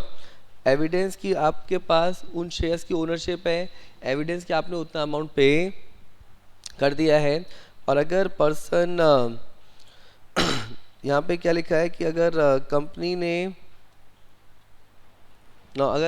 ने शेयर सर्टिफिकेट इशू किया है, किसी पर्सन ने उस सर्टिफिकेट के गुड फेथ में अगर ट्रांजेक्शन किया है और बाद में अगर ये मालूम पड़ता है कि गलत सर्टिफिकेट इशू किया गया था, तो वो पर्सन डैमेज के लिए क्लेम कर सकता है. Now, what is further being said that now what is required that documentary evidence है जो कि एक डिक्लेरेशन के रूप में काम करता है that ये पर्सन कंपनी का शेयर होल्डर है. अब देखो, अब पर्सोनेशन क्या होता है ना. पर्सोनेशन मतलब अगर किसी ने गलत तरीके से अगर सिक्योरिटीज़ या बेनिफिट अराइजिंग ऑफ सिक्योरिटीज़ को एक्वायर करने की कोशिश किया, तो इसको पर्सोनेशन बोला जाता है. एंड पर्सोनेशन की जो पेनल्टी है ना, वो दो बाजू से आती है. एक सेक्शन 57 से आती है. कितनी पेनल्टी है? इम्प्रिजनमेंट है. कितना? Minimum 1 year, maximum 3 years. And यहाँ पे वेरी इंपॉर्टेंट है कि यहाँ पे एंड आता है, तो fine 1 lakh and maximum 5 lakh. ये पेनल्टी आ रही है सेक्शन 57 से. एंड दूसरी पेनल्टी जो आती है वो आती है 447 से, that is penalty for fraud. अब what is split certificate? Now split certificate मतलब होता है कि अगर मान लो मेरे पास you know what is split certificate. मेरे पास मान लो 100 शेयर्स हैं, ठीक है, एंड शेयर्स फिजिकल फॉर्म में हैं. अब मेरे को उसमें से 50 शेयर्स रौनक को देने हैं एंड 50 शेयर अपने सिंघानिया जी को देना है, ठीक है. तो मैं क्या करूँगा? तो मैं यहाँ पे, अच्छा मेरे पास ही ये शेयर्स हैं, पूरा 100 शेयर ओनर पहले मैं था. अब मेरे को इसको आधा आधा डिवाइड कर देना है. तो मैं सर्टिफिकेट फाड़ तो नहीं सकता. तो मैं कंपनी को अपना ओरिजिनल सर्टिफिकेट भेजूंगा एंड कंपनी को बोलूँगा कि इस 100 शेयर्स में से 50 आप रौनक को दे दो, 50 आप सिंघानिया जी को दे दो. ये जो प्रोसेस है जिसमें आपने एक शेयर जो पहले था उसको आपने तोड़ के 2 पार्ट में कन्वर्ट कर दिया, इसको बोलते हैं स्प्लिट. क्लियर? तो यहाँ पे क्या लिखा है? तो split certificate claim by the separate certificate claim bye the share holder for a portion of his holding, the advantage benefit small lot and right of multiply the certificate. तो point क्या है कि यहाँ पे आप मेरे पास अगर शेयर्स हैं तो उसको मैं, बिकॉज स्प्लिट का अगर ऑप्शन अवेलेबल है, तो मैं इसको डिफरेंट शेयर होल्डर को डिफरेंट प्रपोर्शन में शेयर्स ट्रांसफ़र कर सकता हूँ. Done. Now this is to be called as concept of share certificate and personation with split. And now we are moving towards the preference shares. So यहाँ पे, so we are moving towards the next topic that is called issue and redemption of preference shares. अब देखो, जब हम लोग preference shares की बात करते हैं तो authority, as we have discuss that authority AO में होनी चाहिए. अगर एओ में अथॉरिटी नहीं तो क्या करने का? Pass special resolution, alter AO by passing special resolution. And company अगर प्रेफरेंस शेयर इशू कर रहा है तो प्रेफरेंस शेयर जो है वो रिडीमेबल ही होने चाहिए. अच्छा, कितना पीरियड का प्रेफरेंस शेयर इशू कर सकते हैं कंपनी? मैक्सिमम 20 ईयर्स का. एंड अगर इंफ्रास्ट्रक्चर कंपनी है then it can be up to 30 years. Condition क्या है कि 21st ईयर ऑनवर्ड्स और बिफोर आप मिनिमम 10% का रिडम्पशन कर सकते हैं ऑन प्रोपोर्शनेट बेसिस. क्लियर? तो redemption of minimum of 10% per year beginning from 21st year onwards और बिफोर ऑन प्रोपोर्शनेट बेसिस. अच्छा, यहाँ पे प्रेफरेंस शेयर्स जो है it need to be redeemable and fully paid up होना चाहिए. अच्छा, हम लोग रिडम्पशन कहाँ से करते हैं प्रेफरेंस शेयर्स का? या तो आउट ऑफ फ्रेश इशू या तो फ्रॉम कंपनीज प्रॉफिट से. और अगर कंपनी ने प्रेफरेंस शेयर्स का रिडम्पशन किया है out of the profit of the company, तो कंपनी को एक सेपरेट रिजर्व क्रिएट करना पड़ेगा, that is to be called as CRR. Now अगर कंपनी ने प्रेफरेंस शेयर्स के रिडम्पशन में प्रीमियम पे रिडम्पशन किया है, तो जो प्रीमियम अमाउंट है उसको हम लोग किसके सामने एडजस्ट करेंगे? Against securities premium amount. And अगर यहाँ पे कंपनी अगर अच्छा, कंपनी का जो रिडम्पशन होगा वो किस तरीके से होगा? उसके टर्म्स के हिसाब से ही होगा. और अगर कंपनी टर्म्स को चेंज करना चाहता है तो कंपनी को क्या करना पड़ेगा? कंपनी को सेक्शन 47 के कंडीशंस 48 कंडीशंस का अप्लाई करने पड़ेंगे, that is variation of share holders right. And when you talk about variation of share holders right, it basically means कि कंपनी को यहाँ पे 3/4 ऑफ होल्डर का कंसेंट लेना पड़ेगा. What it mean? It means that so redemption have to be done as per the terms of issue of preference shares. अब यहाँ पे so what is required? देखो यहाँ पे देख लो कि अथॉरिटी एओ में है. अगर अथॉरिटी एओ में नहीं है तो क्या करने का? Special resolution. Preference share issue करने के लिए अपने को स्पेशल रेजोल्यूशन पास करना पड़ेगा at the general meeting of the company. So this is something we have already covered. अब यहाँ पे अगर कंपनी ने पास्ट में कोई प्रेफरेंस शेयर इशू किया था जिसका रिडम्पशन या डिविडेंड पेमेंट जो है अभी वो पेमेंट नहीं हुआ है, डिफॉल्ट सबसिस्टिंग है, तो कंपनी नया प्रेफरेंस शेयर इशू नहीं कर सकता. फर्दर क्या लिखा कि रिजोल्यूशन में आपको detailed terms of preference share भी मेंशन करना पड़ेगा. एंड जो प्रेफरेंस शेयर होल्डर्स है वो अल्टीमेटली क्या है कंपनी के?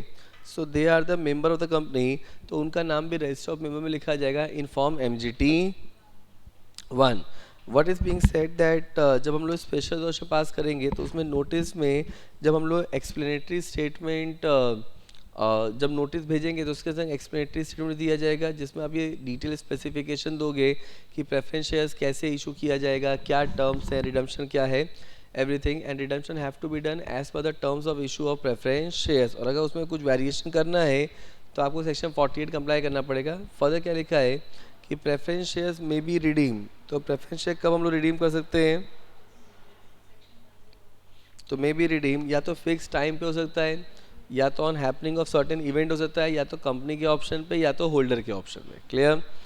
अब प्रेफरेंस शेयर्स के रिडम्पशन के लिए क्या बोला है कि कंपनीज एक्ट में कंपनी ई रिडीमेबल प्रेफरेंस शेयर इशू नहीं कर सकता. एंड रिडीमेबल प्रेफरेंस शेयर का मैक्सिमम टेन्योर कितना है? 20 ईयर्स. इंफ्रास्ट्रक्चर कंपनी तो टेन्योर कितना हो सकता है? 30 ईयर्स. सब्जेक्ट टू कंडीशन की 21st ईयर ऑनवर्ड्स और अर्लियर आपको मिनिमम 10% का रिडम्पशन करना पड़ेगा ऑन प्रोपोर्शनेट बेसिस. सिर्फ fully paid up preference shares का रिडम्पशन होता है. और प्रेफरेंस शेयर का रिडम्पशन कर कहाँ से सकते हैं? तो फ्रेश इशू से या तो प्रॉफिट से. और अगर कंपनी के प्रॉफिट से रिडम्पशन किया है तो आपको एक सेपरेट रिजर्व क्रिएट करना पड़ेगा जिसको बोलते हैं CRR. एंड यहाँ पे अगर फ्रेश इशू से किया है तो CRR क्रिएट करने की ज़रूरत नहीं है. फर्दर क्या दिया हुआ है? Now it says that CRR को किस काम के लिए यूज़ किया जाएगा? Fully paid up bonus shares के लिए. And what is being said that जब हम लोग प्रेफरेंस शेयर्स का रिडम्पशन करते हैं तो कंपनी का कैपिटल कम हो जाएगा. तो क्या ये कैपिटल जो कम हुआ है, क्या ये रिडक्शन ऑफ शेयर कैपिटल इसके NCLT अप्रूवल चाहिए? नहीं. It amounts to diminution of share capital. और अगर प्रीमियम पे रिडम्पशन किया गया है तो जो प्रीमियम अमाउंट है उसको एडजस्ट करेंगे against securities premium amount. Clear? This is called preference shares का इशू एंड रिडम्पशन. अब यहाँ पे प्रोसीजर देख लो. तो यहाँ पे फर्स्ट क्या लिखा है कि अथॉरिटी नहीं हुए इफ़ नॉट और अमेंडेड, कोई सबसिस्टिंग डिफॉल्ट नहीं होना चाहिए इन रिडम्पशन ऑफ प्रेफरेंस शेयर्स या पेमेंट ऑफ डिविडेंड का. ना कंपनी को जनरल मीटिंग की नोटिस देना पड़ेगा. एंड लिस्टेड कंपनी है तो आपको 2 days इन एडवांस इन्फॉर्म करना पड़ेगा स्टॉक एक्सचेंज को. अच्छा, जनरल मीटिंग में क्या करेंगे? स्पेशल रेजोल्यूशन पास करेंगे. एंड कौन सा फॉर्म फाइल करेंगे? MGT14. कितने दिन के अंदर? 30 days के अंदर. फर्दर क्या लिखा है? रिटर्न ऑफ अलॉटमेंट जो है वो PS3 के फॉर्म में हम लोग फाइल किया जाएगा. बिकॉज अगर प्रेफरेंस शेयर इशू किया तो वो भी तो शेयर होल्डर ही है ना, तो उनका नाम रजिस्टर ऑफ मेंबर में लिखा जाएगा. अच्छा, रजिस्टर ऑफ मेंबर कौन से फॉर्म में होता है? MGT1. तो रजिस्टर ऑफ मेंबर उनका नाम लिखा जाएगा plus return of allotment PS3 के फॉर्म में फाइल किया जाएगा. With in 30 days. अच्छा, अगर फिजिकल फॉर्म में शेयर्स हुए तो अपने को अलॉट शेयर सर्टिफिकेट देना पड़ेगा 2 मंथ्स के अंदर। अगर इलेक्ट्रॉनिक फॉर्म में हुआ तो आप डिपॉजिटरी को इन्फॉर्म करोगे और डिपॉजिटरी कॉर्पोरेट एक्शन करेगा, मतलब डीमैट अकाउंट में शेयर्स आ जाएंगे। फर्दर क्या लिखा है कि रिडम्पशन जो है वो एज पर द टर्म्स ही होना चाहिए। रिडम्पशन कैसे हो सकता है, या तो स्पेसिफाइड टाइम पे होना चाहिए, या तो हैपनिंग ऑफ इवेंट पे होना चाहिए, या तो कंपनी के ऑप्शन पे, या तो होल्डर के ऑप्शन पे। अब यहाँ पे जब कंपनी प्रेफरेंस शेयर्स का रिडम्पशन करेगा, वेरी इंपॉर्टेंट पॉइंट, कि जब प्रेफरेंस शेयर का रिडम्पशन करेंगे तो कंपनी को देखो, जब अलॉटमेंट किया था तो PS3 फाइल किया था, तो जब रिडम्पशन करेंगे तो भी तो इन्फॉर्म करना पड़ेगा ना ROC को। तो कौन सा फॉर्म फाइल करते हैं हम लोग, SH7। Now within 30 days of redemption, done. Now this is to be called as concept with respect to preference shares, and now we are moving towards sweat equity. Now the next is sweat equity shares. अब देखो यहाँ पे sweat equity है क्या, तो if we see the meaning of sweat equity shares, now क्या sweat equity क्या होता है, तो ये एक इक्विटी शेयर है जो किसने इशू किया है, कंपनी ने इशू किया है। किसको इशू किया है, कंपनी के डायरेक्टर्स एम्प्लॉयज़ को किया है। अच्छा, क्यों, कैसे इशू किया है, या तो डिस्काउंट पे या तो नॉन कैश कंसिडरेशन पे। और नॉन कैश कंसिडरेशन पे क्यों किया गया है, क्योंकि उसने कुछ वैल्यू एडिशन क्रिएट किया कंपनी के लिए। तो यहाँ पे क्या लिखा है, सो स्वेट इक्विटी में इशूड टू द डायरेक्टर्स। अच्छा, डायरेक्टर में कोई भी डायरेक्टर होता है, whole time, part time, anyone.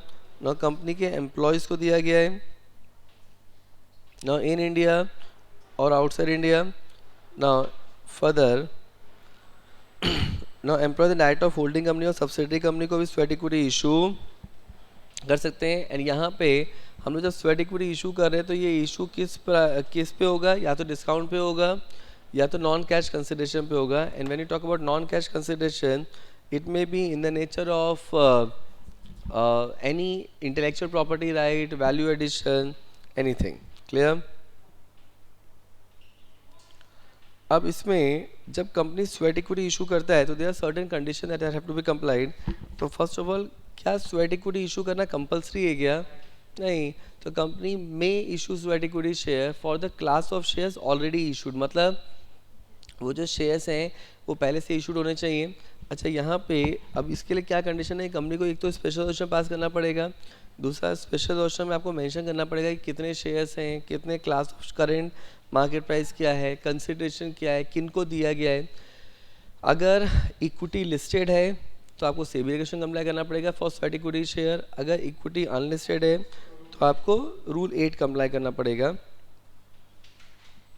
Now with respect to sweat equity shares, अब यहाँ पे स्वेट इक्विटी में कंपनी को हम लोग स्वेट इक्विटी कैसे दे सकते हैं, एज वी डिस्कस किया, तो डिस्काउंट पे दे सकते हैं या तो नॉन कैश कंसिडरेशन पे दे सकते हैं। अब इसके लिए कंपनी को कौन सा रेजोल्यूशन पास करना है, स्पेशल रेजोल्यूशन। एंड ये जो लॉक इन पीरियड होता है स्वेट इक्विटी में कितने पीरियड का रहेगा, 3 इयर्स का। क्लियर। एंड यहाँ पे इट विल बी ये जो शेयर्स है ये कोई सुपीरियर राइट शेयर्स नहीं है, दे आर पारी पासु शेयर्स। अब यहाँ पे व्हेन यू टॉक अबाउट पारी पासु शेयर, मतलब they are equal in all respect. And company का स्वेट इक्विटी के लिए अगर स्पेशल रेजोल्यूशन पास कर रहा है तो अलॉट में जो वैलिडिटी है स्पेशल रेजोल्यूशन कितने दिन की है, 12 मंथ्स की। एंड अगर कंपनी ने स्वेट इक्विटी इशू किया है तो डायरेक्टर्स रिपोर्ट में डिस्क्लोजर दिया जाएगा which is part of annual report. And company को एक रजिस्टर मेंटेन करना पड़ेगा SH3 में। अब देखो तो यहाँ पे क्या लिखा है, तो स्वेट इक्विटी के लिए अपने को स्पेशल रेजोल्यूशन पास करना पड़ेगा जिसका वैलिडिटी पीरियड कितना है, 12 मंथ्स। एक्सप्लेनेटरी स्टेटमेंट में आपको डिटेल देना पड़ेगा कि आप स्वेट इक्विटी इशू क्यों कर रहे हो, एवरीथिंग। अब व्हाट इज़ वेरी इंपॉर्टेंट कि स्वेट इक्विटी का देखो 2 चीज़ें समझने की जरूरत है।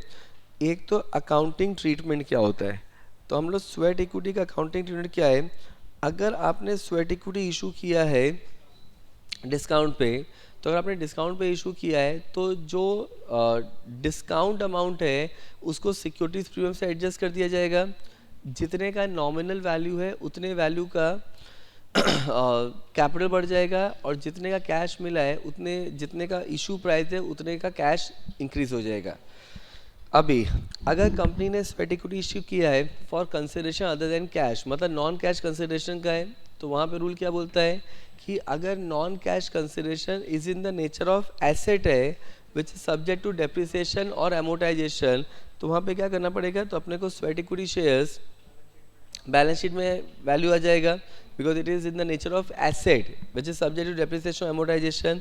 और अगर ये सब्जेक्ट टू एप्रिसिएशन एमोटाइजेशन या डेप्रिसिएशन नहीं है तो फिर इसको एक्सपेंस के रूप में ट्रीट किया जाएगा। क्लियर? इसमें हमने ये भी पढ़ा था कि अगर स्वेट इक्विटी की जो वैल्यू है, जो कंपनी ने स्वेट इक्विटी दिया है उसकी वैल्यू ज़्यादा है compare to non cash consideration जो एम्प्लॉय ने क्रिएट किया है, and non cash consideration is in the nature of asset है which is subject to depreciation amortisation, तो जितने वैल्यू का नॉन कैश कंसिडरेशन उतना एसेट बन जाएगा। स्वेट इक्विटी शेयर जितने वैल्यू का दिया गया उतने से कैपिटल बढ़ जाएगा और जो डिफरेंस अमाउंट है उसको क्या किया जाएगा, उसको एक्सपेंस के रूप में ट्रीट करेंगे। डन। अब what is further being said now 17 point very important. अच्छा, अगर स्वेट इक्विटी शेयर का इशू किया गया है तो इंडिपेंडेंट वैल्यू और वैल्यूएशन रिपोर्ट इशू करेगा एंड जो समरी ऑफ वैल्यूएशन रिपोर्ट है वो कंपनी के मेंबर्स को फॉरवर्ड किया जाएगा। अब ये जो स्वेट इक्विटी शेयर है इसको पार्ट ऑफ मैनेजरियल रेम्यूनरेशन कब माना जाएगा? सिंपल वर्ड्स में, अगर फॉलोइंग कंडीशन फुलफिल होता है, पहला जो स्वेट इक्विटी शेयर दिया गया वो किसको दिया गया है, वो दिया गया कंपनी के डायरेक्टर्स मैनेजर को। सेकेंडली, अगर स्वेट इक्विटी जो दिया गया है it is being given for non cash consideration and non cash consideration जो है it is not in the nature of asset which is subject to depreciation और अमोर्टाइजेशन। क्लियर? अब देखो, अब यहाँ पे स्वेट इक्विटी का, अब यहाँ पे स्वेट इक्विटी की लिमिट कितनी है, तो स्वेट इक्विटी की लिमिट है that now 15% of the existing paid up share capital और 5 crores whichever is higher, but that can not go beyond 25% of paid up equity capital the company at any time. इसका मतलब company के हम लोग जब limit निकालते हैं तो 15% और 5 crores whichever is higher. अब उतना अगर हम लोग स्वेट इक्विटी इशू करें तो वो कंपनी के 25% से कैपिटल से ज़्यादा नहीं होना चाहिए, लेकिन स्टार्टअप कंपनी में now this limit can be up to 25% बदले it can be up to 50% for 10 years from the date of incorporation और रजिस्ट्रेशन। क्लियर? तो यहाँ पे क्या लिखा है, तो यहाँ पे इशू जो है तो लेस देन और equal to 15% of paid up existing paid up capital or 5 crores whichever is higher, but it cannot go beyond 25% of paid up capital at any time. What is now what is being said that startup company में ये limit कब तक कितना हो सकता है, up to 50% तक। कितने पीरियड के लिए? For the period of 10 years for the date of incorporation और रजिस्ट्रेशन। यहाँ पे प्राइस जो रजिस्टर्ड वैल्यू डिटरमाइन करेगा। हम लोग अगर कंपनी ने स्वेट इक्विटी इशू किया तो कंपनी को एक रजिस्टर मेंटेन करना पड़ेगा, जिसको बोलते हैं फॉर्म SH3। लिस्टेड कंपनी है तो सेबी रेगुलेशन, अनलिस्टेड कंपनी है तो रूल 8। एंड यहाँ पे जो शेयर्स दिए जा रहे हैं वो क्या शेयर्स हैं, पारी पासु शेयर्स हैं। एंड लॉक इन पीरियड कितना है इन शेयर्स के ऊपर, 3 years। याद रखना, लॉक इन पीरियड जो है ये रिक्वायरमेंट जो है ये अनलिस्टेड कंपनी का है। लिस्टेड कंपनी का लॉक इन रिक्वायरमेंट जो है वो स्वेट सेबी रेगुलेशन के हिसाब से देखा जाएगा। Done. So this is to be called as sweat equity shares. Now alteration share capital में see when you talk about alteration, इसमें 5 चीज़ें आती हैं। क्या क्या आता है? Increase of authorise share capital, consolidation, conversion, subdivision या स्प्लिट। अब अगर कंपनी अगर ऑल्टरेशन करता है तो याद रखना ऑल्टरेशन की वजह से कंपनी के MOA में 100% इफेक्ट आएगा, क्योंकि आप ऑल्टरेशन में अगर आप इंक्रीज करते हो, कंसोलिडेशन, कन्वर्जन, सब डिविजन या स्प्लिट या कैंसिलेशन, तो उससे कंपनी के MOA में कैपिटल क्लॉज में क्या क्या लिखा होता है? 3 चीज़ें, amount, number of shares, face value. तो किसी ना किसी पे तो इफेक्ट आता ही है। इसका मतलब क्या हो गया कि ऑल्टरेशन ऑफ शेयर कैपिटल करना है तो कंपनी को एक तो ऑर्डिनरी रेजोल्यूशन पास करना पड़ेगा, फॉर्म कौन सा फाइल करना पड़ेगा, SH7। एंड यहाँ पे 30 डेज के अंदर एसएस में फाइल करना पड़ेगा। और अगर ऑल्ट्रेशन की वजह से अगर एओए ऑल्टर हो रहा है तो कंपनी को क्या करना पड़ेगा, देन कंपनी को स्पेशल रेजोल्यूशन पास करना पड़ेगा और एमजीटी 14 फाइल करना पड़ेगा। अब अगर कंपनी ने प्रोविजंस कंप्लायंस नहीं किया तो it is consider to be default and penalty आ जाएगी। कंपनी ने एवरी ऑफिसर इन डिफॉल्ट में कितनी पेनल्टी आएगी, मिनिमम 500 रुपये, मैक्सिमम कंपनी पे 5 लाख रुपए, ऑफिसर इन डिफॉल्ट पे 1 लाख रुपए। एंड ऑल्टरेशन जो है उसकी वजह से कंपनी का एमओए हमेशा ऑल्टर होगा। अगर एओए ऑल्टर होता है तो अपने को स्पेशल रेजोल्यूशन पास करना पड़ेगा। फर्दर याद रखना दैट अगर कंपनी प्रेफरेंस शेयर्स का रिडेम्पशन करता है या तो नंबर ऑफ मेंबर्स को इंक्रीज करता है in a company not having share capital, तो वहाँ पे भी कंपनी को फॉर्म SH7 ही फाइल करना पड़ेगा। क्लियर? अच्छा, अब ऑल्ट्रेशन की वजह से वोटिंग परसेंटेज में चेंज नहीं होना चाहिए, और अगर वोटिंग परसेंटेज में चेंज हुआ तो आपको NCLT का अप्रूवल लेना पड़ेगा। Clear? The next topic is called equity share with differential voting right. अब तो हम लोग जब डिफरेंशियल वोटिंग राइट की बात करते हैं तो रूल क्या बोलता है कि आपका जो अथॉरिटी है वो एओ में होना चाहिए। अगर आप डीवीआर शेयर इशू करना चाहते हो तो आपका अथॉरिटी एओ में होना चाहिए। अगर एओ में अथॉरिटी नहीं है तो क्या करना पड़ेगा, और एओ को ऑल्टर करो बाय पासिंग स्पेशल रिजोल्यूशन। अच्छा, अब यहाँ पे अगर कंपनी को डीवीआर शेयर इशू करना है तो उसके लिए क्या करना पड़ेगा, ऑर्डिनरी रेजोल्यूशन पास करना पड़ेगा। और लिस्टेड कंपनी है तो ये जो ऑर्डिनरी रेजोल्यूशन है ये कैसे पास किया जाएगा, थ्रू पोस्टल बैलेट। लेकिन वापस हम लोगों ने क्या पढ़ा था कि कंपनीज अमेंडमेंट एक्ट 2017 की वजह से जो मैटर पहले पोस्टल बैलेट से पास करना मैंडेटरी था वो भी कंपनी चाहे तो जनरल मीटिंग में कर सकता है, प्रोवाइडेड कंपनी को क्या करना पड़ेगा, ई वोटिंग की फैसिलिटी देना पड़ेगा। अब फर्दर क्या लिखा है दैट कंपनी मैक्सिमम कितना डीवीआर शेयर इशू कर सकता है, 74%। यहाँ पे क्या लिखा है, तो company can issue up to 74% total voting right पर शेयर्स, मतलब 74% से ऊपर डीवीआर का वोटिंग परसेंटेज नहीं हो सकता। फर्दर क्या लिखा है कि कंपनी ने कोई भी डिफॉल्ट नहीं किया होना चाहिए in terms of filing of financial statement and annual return. याद रखना, financial statement and annual return है, इट इज़ नॉट और एनुअल रिटर्न। क्यों? क्योंकि अगर हम लोग जब डायरेक्टर्स पढ़ते हैं तो उसमें 164(2) जब हम लोग पढ़ते हैं तो वहाँ पे और दिया हुआ है फाइनेंशियल स्टेटमेंट और एनुअल रिटर्न, लेकिन यहाँ पे क्या है, financial statement and annual return in the last 3 preceding financial year. Further क्या लिखा है कि कोई भी डिविडेंड का पेमेंट में डिफॉल्ट नहीं होना चाहिए, इंटरेस्ट पेमेंट में डिफॉल्ट नहीं होना चाहिए, कंपनी को कोई भी पैनलाइज नहीं किया होना चाहिए लास्ट 3 ईयर्स में अंडर सेबी SCRA। और अगर ऐसा हुआ है तो कंपनी फिर डीवीआर शेयर इशू कर सकता है, लेकिन कभी डिफॉल्ट रेक्टिफाई होने के 5 साल के बाद। फर्दर क्या दिया है, now company pari passu shares को डीवीआर में एंड डीवीआर को पारी पासू में कन्वर्ट नहीं कर सकता। Now DVR holder will enjoy all the rights which is available to the other share holder. जिस मैटर में उनका डीवीआर डिफरेंशियल वोटिंग ट्रीटमेंट है उसमें उनका डिफरेंशियल राइट रहेगा, और जिसमें उनका नॉर्मल राइट्स है उसमें नॉर्मल राइट के फॉर्म में कंसिडर किया जाएगा।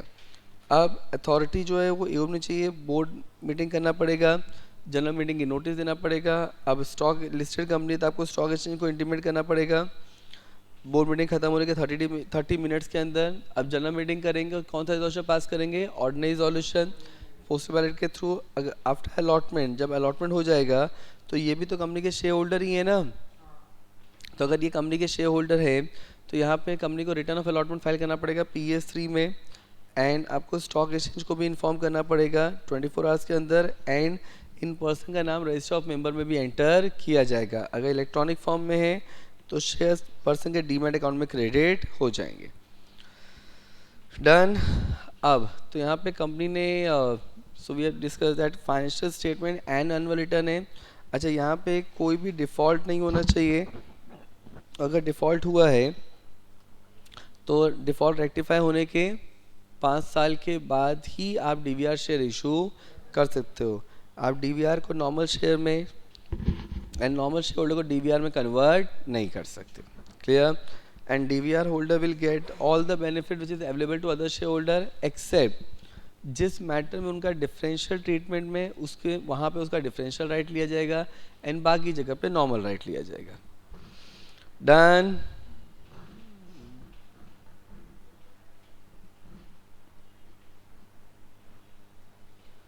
Clear? Now further issue of share capital में, now when you talk about further issue of share capital, that is section 62. तो अगर हम लोग फर्दर इशू की बात करते हैं, तो अगर कंपनी कभी भी शेयर्स इशू करना चाहे, then company can always issue shares to any person. तो यहाँ पे कंपनी को फर्दर इशू में it is comprising of 3 part, that is right issue, it is comprising of ESOS and it is comprising of preferential allotment. तो यहाँ पे क्या दिया हुआ है, तो अगर यहाँ पे कंपनी का फर्दर इशू कर रहा है तो क्या करना पड़ेगा, स्पेशल ऑर्डर पास करना पड़ेगा एंड अपने को रजिस्टर्ड वैल्यूअर का वैल्यूएशन रिपोर्ट देना पड़ेगा. तो if we talk about preferential allotment, then company can always go for the further issue. अब इसमें ना ऑलवेज रिमेंबर दैट अगर राइट इशू किया जा रहा है तो हम लोग ऑफर किसको देंगे, existing secure holder on proportion basis. Letter offer कितने दिन के लिए ओपन रहेगा, एटलीस्ट 3 दिन पहले बिफोर द इशू ओपन आप लेटर ऑफर डिस्पैच कर दोगे. अच्छा, ऑफर कितने दिन के लिए ओपन रहेगा, मिनिमम 15 डेज था, मैक्सिमम 30 डेज था, जिसको बाद में आप 15 डेज से कम भी हो सकता है, लेकिन 7 दिन से कम नहीं होना चाहिए. अच्छा, प्राइवेट कंपनी में अगर मेंबर 90% मेंबर्स अपना कंसेंट देते हैं तो आप 15 डेज से कम कर सकते हो ना. यहाँ पे शेयर होल्डर के पास चॉइस राइट इशू में कि वो ऑफ़र को एक्सेप्ट भी कर सकते हैं, रिजेक्ट भी कर सकते हैं और रिनाउंस भी कर सकते हैं. और अगर उन्होंने कोई भी रिप्लाई नहीं दिया तो क्या माना जाएगा कि उनको ऑफ़र में इंटरेस्ट नहीं है. अब अगर उनको ऑफ़र में इंटरेस्ट नहीं है तो वहाँ पे कंपनी के पास, बोर्ड ऑफ डायरेक्टर्स के पास राइट है कि वो जिस भी तरीके से उस ऑफ़र को डील करना चाहें उसको डील कर सकते हैं. क्लियर? अब देखो, तो यहाँ पे this is called right issue and यहाँ पे कंपनी रिनाउंसमेंट हो सकता है. No when you talk about renouncement, इसका मतलब जो एग्जिस्टिंग शेयर होल्डर है वो अपने राइट किसी को रिनाउंस कर सकते हैं, लेकिन कंपनी रिनाउंसमेंट को नहीं रोक सकता, लेकिन रिनाउंसी के ऊपर, फर्दर रिनाउंसमेंट के ऊपर रिस्ट्रिक्शन, नाउ फर्दर रिस्ट्रिक्शन डाल सकता है. अब यहाँ पे क्या लिखा है, नाउ 62(1)(b) में, नाउ इट इज़ ESOS. तो यहाँ पे एम्प्लॉय स्टॉक ऑप्शन में क्या करना पड़ेगा, स्पेशल ऑर्डर पास करना पड़ेगा. एंड प्राइवेट कंपनी ऑर्डिनरी से भी कर सकता है एंड आपको रूल 12 कंप्लाई करना पड़ेगा. और अगर हम लोग प्रेफरेंशियल अलॉटमेंट की बात कर रहे हैं तो कंपनी को क्या करना पड़ेगा, special resolution and it can be issued for cash और for consideration other than cash. मतलब नॉन कैश कंसिडरेशन पे भी प्रेफरेंशियल अलॉटमेंट हो सकता है. एंड इशू प्राइस कौन डिटरमाइन करेगा, now registered valuer, now issue price registered value determine करेगा एंड रूल 13 कंप्लाई करना पड़ेगा. अब देखो सेक्शन 62, ये इंपॉर्टेंट है कि सेक्शन 62 कब अप्लाई नहीं होगा, अगर कंपनी ने कन्वर्टेबल सिक्योरिटीज़ इशू किया था विच is having an option of conversion, और अगर होल्डर ने अपने कन्वर्जन ऑप्शन को एक्सरसाइज कर लिया है तो फिर बाद में कंपनी शेयर होल्डर का अप्रूवल नहीं लेगा, प्रोवाइडेड कंपनी ने शेयर होल्डर का अप्रूवल पहले ही ले लिया था. क्लियर? अब सेकेंडली, अगर गवर्नमेंट से, कंपनी ने गवर्नमेंट को डिवेंचर इशू किया है या गवर्नमेंट से लोन लिया है एंड गवर्नमेंट ने पब्लिक इंटरेस्ट में अगर कन्वर्जन का बोल दिया है तो फिर वहाँ पे कंपनी शेयर होल्डर का अप्रूवल नहीं लेगा, उसको कन्वर्जन करना पड़ेगा. लेकिन अगर गवर्नमेंट के टर्म्स कंपनी को नहीं जम रहे हैं तो आप NCLT के पास जाके अपील कर सकते हो. तो यहाँ पे क्या लिखा है कि 62(3) में क्या दिया है कि अगर कंपनी ने डिवेंचर या लोन रेज किया जिसमें ऑप्शन ऑफ कन्वर्जन है तो यहाँ पे कंपनी क्या करेगा ना, कंपनी जब अगर उस पर्सन ने ऑप्शन एक्सरसाइज कर लिया तो कंपनी को शेयर्स देना पड़ेगा. वहाँ पे कंपनी शेयर होल्डर परमिशन नहीं लेगा, प्रोवाइडेड क्या लिखा है कि कंपनी ने पहले ही स्पेशल रिजोल्यूशन पास किया हुआ है बिफोर इशूइंग सच डिवेंचर और लोन. सेम वे अगर कंपनी ने डिवेंचर या लोन गवर्नमेंट को दिया था या गवर्नमेंट से लोन लिया था एंड गवर्नमेंट ने पब्लिक इंटरेस्ट में बोल दिया कि उस डिवेंचर या लोन को इक्विटी में कन्वर्ट कर दिया जाए, चाहे ऑप्शन ऑफ कन्वर्जन है या नहीं है, तो वहाँ पे कंपनी को शेयर्स इशू करना पड़ेगा एंड कंपनी का कैपिटल बढ़ जाएगा. लेकिन अगर आपको terms of conversion is not acceptable तो कंपनी यहाँ पे क्या कर सकता है, NCLT को अपील कर सकता है. कितने दिन के अंदर, 60 डेज़ के अंदर, bye filing form NCLT 9. And यहाँ पे NCLT क्या करेगा, NCLT दोनों पार्टीज़ को opportunity of being heard provide करने के बाद NCLT फाइनल ऑर्डर इशू करेगा जो कि फाइनल एंड कंक्लूसिव होगा. फर्दर क्या लिखा है कि अगर गवर्नमेंट ने ऐसा ऑर्डर इशू किया और अगर कोई अपील किया ही नहीं किया है, या तो अपील किया गया है लेकिन जिसको एनसीएलटी ने डिसमिस कर दिया है, तो वहाँ पे कंपनी का जो कैपिटल है वो भी इंक्रीज हो जाएगा और memorandum automatically stands to be altered. Done. So this is called further issue of share. अब देखो यहाँ पे फर्दर इशू में प्रोसीजर देख लो क्या लिखा है. तो टू चेक क्या इसकी वजह से कंपनी का ऑथराइज कैपिटल बढ़ रहा है. अगर येस तो कंपनी को बोर्ड मीटिंग करना पड़ेगा एंड ऑथराइज कैपिटल को इंक्रीज करना पड़ेगा. इसके अलावा फर्दर इशू के लिए कंपनी को स्पेशल पास करना है. अगर राइट इशू कर रहे हैं तो आपको लेटर ऑफर कितने दिन पहले देना पड़ेगा. At least 3 days before the opening of issue. लेकिन अगर प्राइवेट कंपनी है जहाँ पे 90% शेयर होल्डर इन राइटिंग ने कंसेंट दे दिया है तो 3 दिन से कम पीरियड भी हो सकता है. फर्दर क्या लिखा है आपका राइट इशू में मिनिमम ऑफर पीरियड कितना होगा.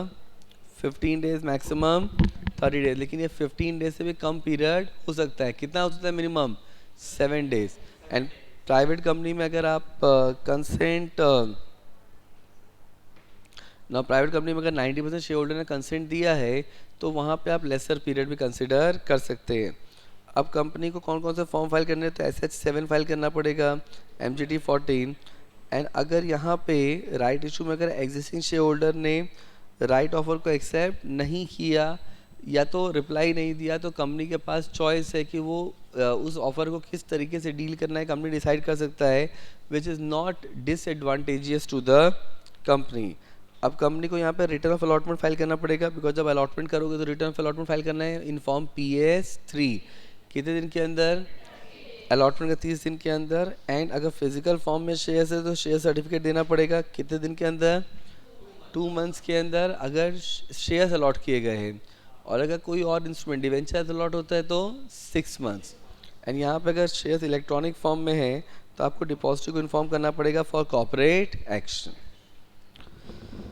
Done. This is to be called as further issue of share capital.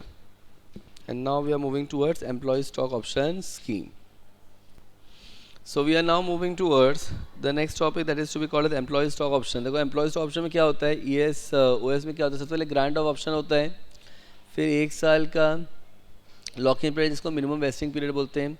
फिर आपका वेस्टिंग पीरियड चालू होता है. जब वेस्टिंग क्या बताता है कि भाई now your options are eligible to be convert into shares. ठीक है. एंड यहाँ पे और ये चालू कब होता है 1 साल के लॉकिंग पीरियड के बाद. अच्छा लॉकिंग पीरियड जो है वो मिनिमम लॉकिंग पीरियड है. मतलब उससे ज़्यादा लॉकिंग हो सकता है उससे कम नहीं होगा. एंड एक्सरसाइज पीरियड क्या है. तो यहाँ पे what is being said that ये वो पीरियड है जब आपके ऑप्शंस एक्चुअली शेयर्स में कन्वर्ट होंगे. एंड यहाँ पे ऑप्शन ग्रांटी क्या करेगा ना वो एप्लीकेशन करेगा. So they will during this period. So option grantee make application to the company for converting the options into shares. And वहाँ पे लोग एक्साइज प्राइस का पेमेंट करेंगे. अब अगर आपने एक्साइज पीरियड जो है वो वेस्टिंग पीरियड के साथ भी हो सकता है वेस्टिंग के बाद भी हो सकता है. एंड अगर आपने एक्साइज पीरियड में एक्साइज नहीं किया तो आपके ऑप्शन लैप्स हो जाएंगे. क्लियर. अब यहाँ पे उन्होंने डिटेल एग्जांपल लिया था. अब देखो तो एम्प्लॉय स्टॉक ऑप्शन का मीनिंग क्या होता है. So when you talk about the meaning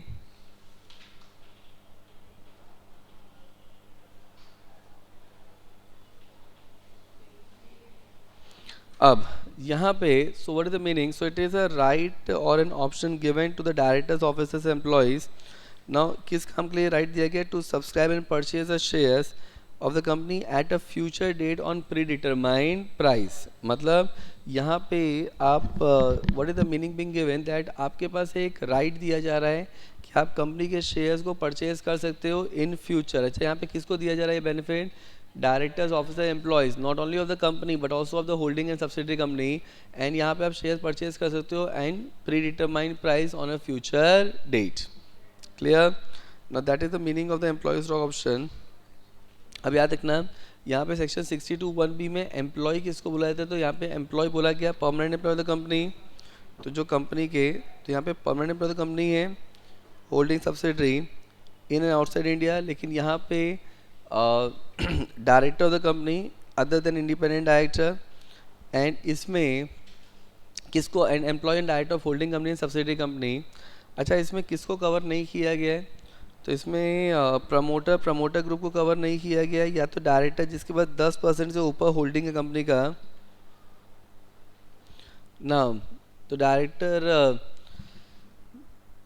ना यहाँ पे क्या लिखा है, सो वो डायरेक्टर जिसके पास कंपनी के 10% से ऊपर का इक्विटी कैपिटल है, 10% से ऊपर equity capital with voting right है, नॉट दैट पर्सन, इनको इंक्लूड नहीं किया गया। लेकिन स्टार्टअप कंपनी में ये लोग, इनको भी आप एम्प्लॉय स्टॉक ऑप्शन दे सकते हो। कितने पीरियड के लिए? For the period of 10 years. Done. So this is the meaning of the employee. ये जो मीनिंग वाला एम्प्लॉय वाला पार्ट है ना, ये बहुत इंपॉर्टेंट है। Read this part please, meaning of the employee. अब यहाँ पे what is being said that employee stock option के लिए क्या करना पड़ता है, अपने को स्पेशल पास करना पड़ेगा। एंड अगर अपने को कुछ वेरिएशन करना है तो for issue for giving employee stock option company have to pass special option. इसके अलावा अगर अपने को कुछ वेरिएशन करना है तो वेरिएशन के रूल क्या बोलते हैं कि वो उन ऑप्शंस पे वेरिएशन हो सकता है जो अभी तक एक्सरसाइज नहीं हुआ है। सेकेंडली आपको स्पेशल ऑप्शन पास करना पड़ेगा एंड वेरिएशन जो है वो एम्प्लॉयज़ के इंटरेस्ट को प्रिजुडाइज नहीं करेगा। Secondly what is being said कि अगर कंपनी एक साल में जो कंपनी का पेड अप कैपिटल है उसके 1% से ऊपर अगर बेनिफिट देते हैं एम्प्लॉयज़ को तो उसके लिए सेपरेट स्पेशल रेजोल्यूशन पास करना पड़ेगा। अब लॉक इन पीरियड जो है वो याद रखना, लॉक इन पीरियड अलॉटमेंट के बाद जो लॉक इन है वो कंपनी डिसाइड करेगा, लेकिन ग्रांट से लेके वेस्टिंग के बीच में मिनिमम 1 साल का मिनिमम वेस्टिंग पीरियड रहेगा। What is being said that यहाँ पे आपको ऑडिटर का सर्टिफिकेट लेना पड़ेगा जो कि कंपनी के एजीएम में प्लेस किया जाएगा, जो कि ये इस्टेब्लिश करेगा कि जो भी रिक्वायरमेंट्स हैं which has been duly complied. अब यहाँ पे नाउ अगर आपके पास इफ़ यू हैव ESOS आपके तरफ ऑप्शन है तो आप उस पर देखो, ये ऑप्शन शेयर्स में कन्वर्ट होंगे, कंपलसरी नहीं है। तो अगर ये शेयर में कन्वर्ट नहीं हुआ तो क्या, तो यहाँ पे जब तक ये शेयर में कन्वर्ट नहीं होगा तब तक ना तो आपके पास डिविडेंड का राइट है, ना तो वोटिंग राइट का है, ना आप इनको प्लेज कर सकते हो, ना ही आप इन ऑप्शंस को ट्रांसफ़र कर सकते हो। और जिन एम्प्लॉय को दिया गया सिर्फ वही एम्प्लॉयज इसको एक्सरसाइज कर सकते हैं। अब अगर एम्प्लॉय की डेथ हो जाती है या वो परमानेंटली डिसेबल हो जाता है, अगर उसको ऑप्शन ग्रांट किया गया है तो चाहे वो ऑप्शन वेस्ट हुआ हो या ना हुआ, वो इमीडिएटली वेस्ट हो जाएगा in the hand of the legal representative और सच एम्प्लॉय। बट अगर वो employee during lock in period अगर वो रिज़ाइन कर देता है, मतलब वेस्टिंग चालू होने से पहले अगर उसने रिज़ाइन कर दिया तो उसका ऑप्शन लैप्स हो जाएगा। लेकिन अगर वेस्टिंग चालू होने के बाद रिज़ाइन किया तो ऑप्शन लैप्स नहीं होगा। What have to be done that it need to be exercised within the time specified by the company। अब कंपनी को, अगर कंपनी ने एम्प्लॉय स्टॉक ऑप्शन दिया तो कंपनी को एक रजिस्टर में एंट्री करनी पड़ेगी इन फॉर्म SH6। फर्दर क्या दिया है अब देखो यहाँ पे तो डेफिनेशन में ग्रांट डेट जो है, जिस दिन आपने एम्प्लॉयज़ को ऑप्शन ग्रांट किया है, जिस दिन हम लोग स्पेशल ऑप्शन पास करते हैं, that is to be called as grant date. Vesting period क्या होता है, as you discuss that vesting basically is a time जब आपके ऑप्शंस अब एंटाइटलमेंट ऑफ कन्वर्जन चालू होता है, लेकिन एक्चुअल कन्वर्जन नहीं होता है। एक्चुअल कन्वर्जन कब होता है, जब एक्साइज पीरियड आता है। क्लियर। सो एक्साइज डेट वो डेट है जब एम्प्लॉयज़ के पास राइट है कि वो ऑप्शंस के अगेंस्ट में शेयर्स ले सकते हैं। Now what we have discuss that board meeting, pass board resolution, give notice for general meeting. Procedure क्या है, स्पेशल रेजोल्यूशन पास करना पड़ेगा, लेकिन प्राइवेट कंपनी एम्प्लॉयज़ ऑप्शन दे सकता है by passing ordinary resolution provided उस प्राइवेट कंपनी ने कोई भी डिफ़ॉल्ट नहीं किया होना चाहिए in terms of annual return और फाइनेंशियल स्टेटमेंट। अभी कंपनी को सेपरेट स्पेशल रेजोल्यूशन पास करना पड़ेगा अगर company employees of grant of option to employees of holding company या तो सब्सिडरी कंपनी। अगर एम्प्लॉयज़ के होल्डिंग सब्सिडरी के अगर एम्प्लॉयज़ को दे रहे तो सेपरेट स्पेशल रेजोल्यूशन पास करना पड़ेगा। इसके अलावा अगर 1 साल में जो एम्प्लॉयज़ को बेनिफिट दिया जा रहा है इट इज़ इक्वल टू और exceeding 1% of the issued share capital, तो कंपनी को सेपरेट स्पेशल रेजोल्यूशन पास करना पड़ेगा। अच्छा, गैप कितना होना चाहिए ग्रांट एंड वेस्टिंग के बीच में, मिनिमम 1 ईयर का। एंड ऑप्शन जो है as you discuss now what is being said now यहाँ पे व्हाट इज रिक्वायर्ड दैट आपको ऑप्शंस ट्रांसफरेबल नहीं है, कंपनी को एक रजिस्टर मेंटेन करना पड़ेगा in form SH6 and listed company में आपको सेबी रेगुलेशन कंप्लाई करना पड़ेगा। अच्छा, अगर आपने जब यहाँ पे आपने अलॉटमेंट किया जब आपने अलॉटमेंट किया तो आपने ऑप्शन ग्रांट किया, ऑप्शन ग्रांटी ने ऑप्शंस को एक्सरसाइज किया, अब ऑप्शन को एक्सरसाइज किया और उसने क्या किया, अलॉटमेंट किया। तो अलॉटमेंट के बाद आपको रिटर्न ऑफ अलॉटमेंट फाइल करना पड़ेगा कितने दिन के अंदर, 30 डेज़ के अंदर। अगर शेयर्स फिजिकल फॉर्म में है तो 2 मंथ्स, और अगर इलेक्ट्रॉनिक फॉर्म में है तो डिपॉजिटरी क्या करेगा, कॉर्पोरेट एक्शन करेगा एंड डीमेट अकाउंट आपके शेयर्स में क्रेडिट किए जाएंगे। Clear? So all those point we have covered that explanatory statement कब आपको सेपरेट स्पेशलाइजेशन पास करना पड़ेगा। अच्छा, वेरिएशन कर सकते हो, इसमें वेरिएशन पे केसडी भी आती है।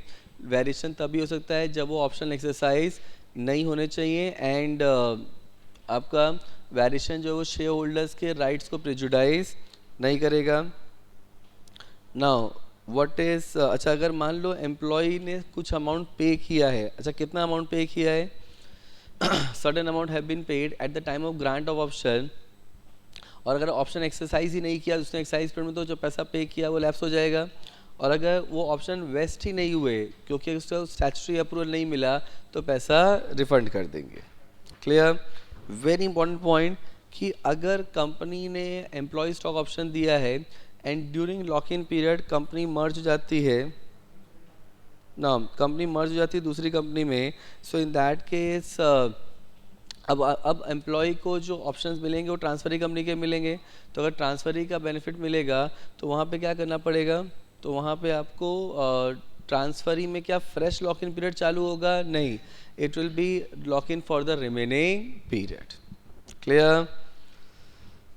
Now these are the points that you have to remember with respect to employee stock option. Now we are moving to issue of share on preferential basis. तो यहाँ पे क्या लिखा है कि अगर कंपनी शेयर इशू कर रहा है to a person other than existing share holder, तो यहाँ पे आप इशू जो कर सकते हो वो कैश पे हो सकता है या तो कंसिडरेशन अदर देन कैश पे हो सकता है।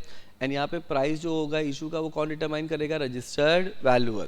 तो प्रेफरेंशियल ऑफर बोलते किसको है, तो preferential offer basically means that यहाँ पे आप जब शेयर्स और सिक्योरिटीज आप इशू करते हो तो आप you are issuing to selected person या ग्रुप ऑफ पर्सन को ऑन प्रेफरेंशियल बेसिस, जिसमें public issue, right issue, bonus issue, ESOS, ESPS, depository receipt ये सब कवर नहीं होता है। स्वेट इक्विटी शेयर एंड हम लोग यहाँ पे जब इशू कर रहे हैं तो we are talking about equity shares, fully convertible securities, partly convertible securities या तो कोई भी कन्वर्टेबल इंस्ट्रूमेंट। सो यहाँ पे so this is your preferential issue. तो यहाँ पे you are issuing, company issuing shares to selected person और ग्रुप ऑफ पर्सन। अब कंडीशन क्या दिया है, फर्स्ट ऑफ ऑल अथॉरिटी कहाँ होनी चाहिए, AOA में। अब अगर अथॉरिटी AOA में नहीं है अथॉरिटी तो क्या करना पड़ेगा, पहला काम वही same thing that alter AOA by passing special resolution. Then for preferential issue company need to pass special resolution. जो भी शेयर्स अलॉट किए जाएंगे वो इलेक्ट्रॉनिक फॉर्म में होने चाहिए। अगर कंपनी लिस्टेड है, if the company being listed, तो वहाँ पे कंटिन्यूस लिस्टिंग रिक्वायरमेंट कंप्लाई करना पड़ेगा। What is continuous listing requirement, कि आपको उन शेयर्स को भी स्टॉक एक्सचेंज पे लिस्ट कराना पड़ेगा एंड आपको प्रपोज अलॉटी का पैन नंबर ऑब्टेन करना पड़ेगा। अच्छा, यहाँ पे अलॉटमेंट कितने दिन के अंदर हो जाना चाहिए, 12 मंथ्स के अंदर। अगर 12 मंथ्स के अंदर अलॉटमेंट नहीं हुआ तो कंपनी को क्या करना पड़ेगा, कंपनी को फ्रेश स्पेशल रेजोल्यूशन पास करना पड़ेगा।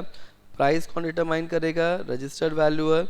एंड जो वैल्यूएशन जो है ना, रजिस्टर्ड वैल्यूअर वैल्यूएशन करेगा। और अगर नॉन कैश कंसिडरेशन पे दिया गया है तो रजिस्टर्ड वैल्यूअर अपने वैल्यूएशन रिपोर्ट में जस्टिफिकेशन और वैल्यूएशन भी प्रोवाइड करेगा। क्लियर?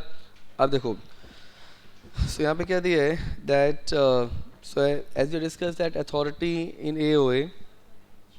अच्छा, यहाँ पे भी देखो, यहाँ पे क्या है प्रोसीजर में, सो अथॉरिटी देखो प्रोसीजर आपके प्रोविजन से ही बनने वाला है। So authority need to be there in AOA, if not alter AOA by passing special resolution.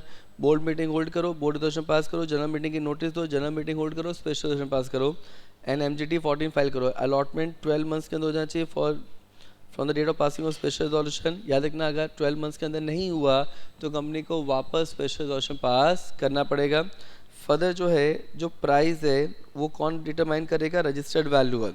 अब इसमें अकाउंटिंग ट्रीटमेंट भी आता है कि अगर अकाउंटिंग ट्रीटमेंट सेम है स्वेट इक्विटी शेयर्स का, कि अगर दिया गया है, अगर प्रेफरेंशियल अलॉटमेंट में शेयर्स दिया गया है for non cash consideration, and जो नॉन कैश कंसिडरेशन है it is in the nature of asset which is subject to depreciation amortisation, तो उसको बैलेंस शीट में कैरी फॉरवर्ड कर देंगे।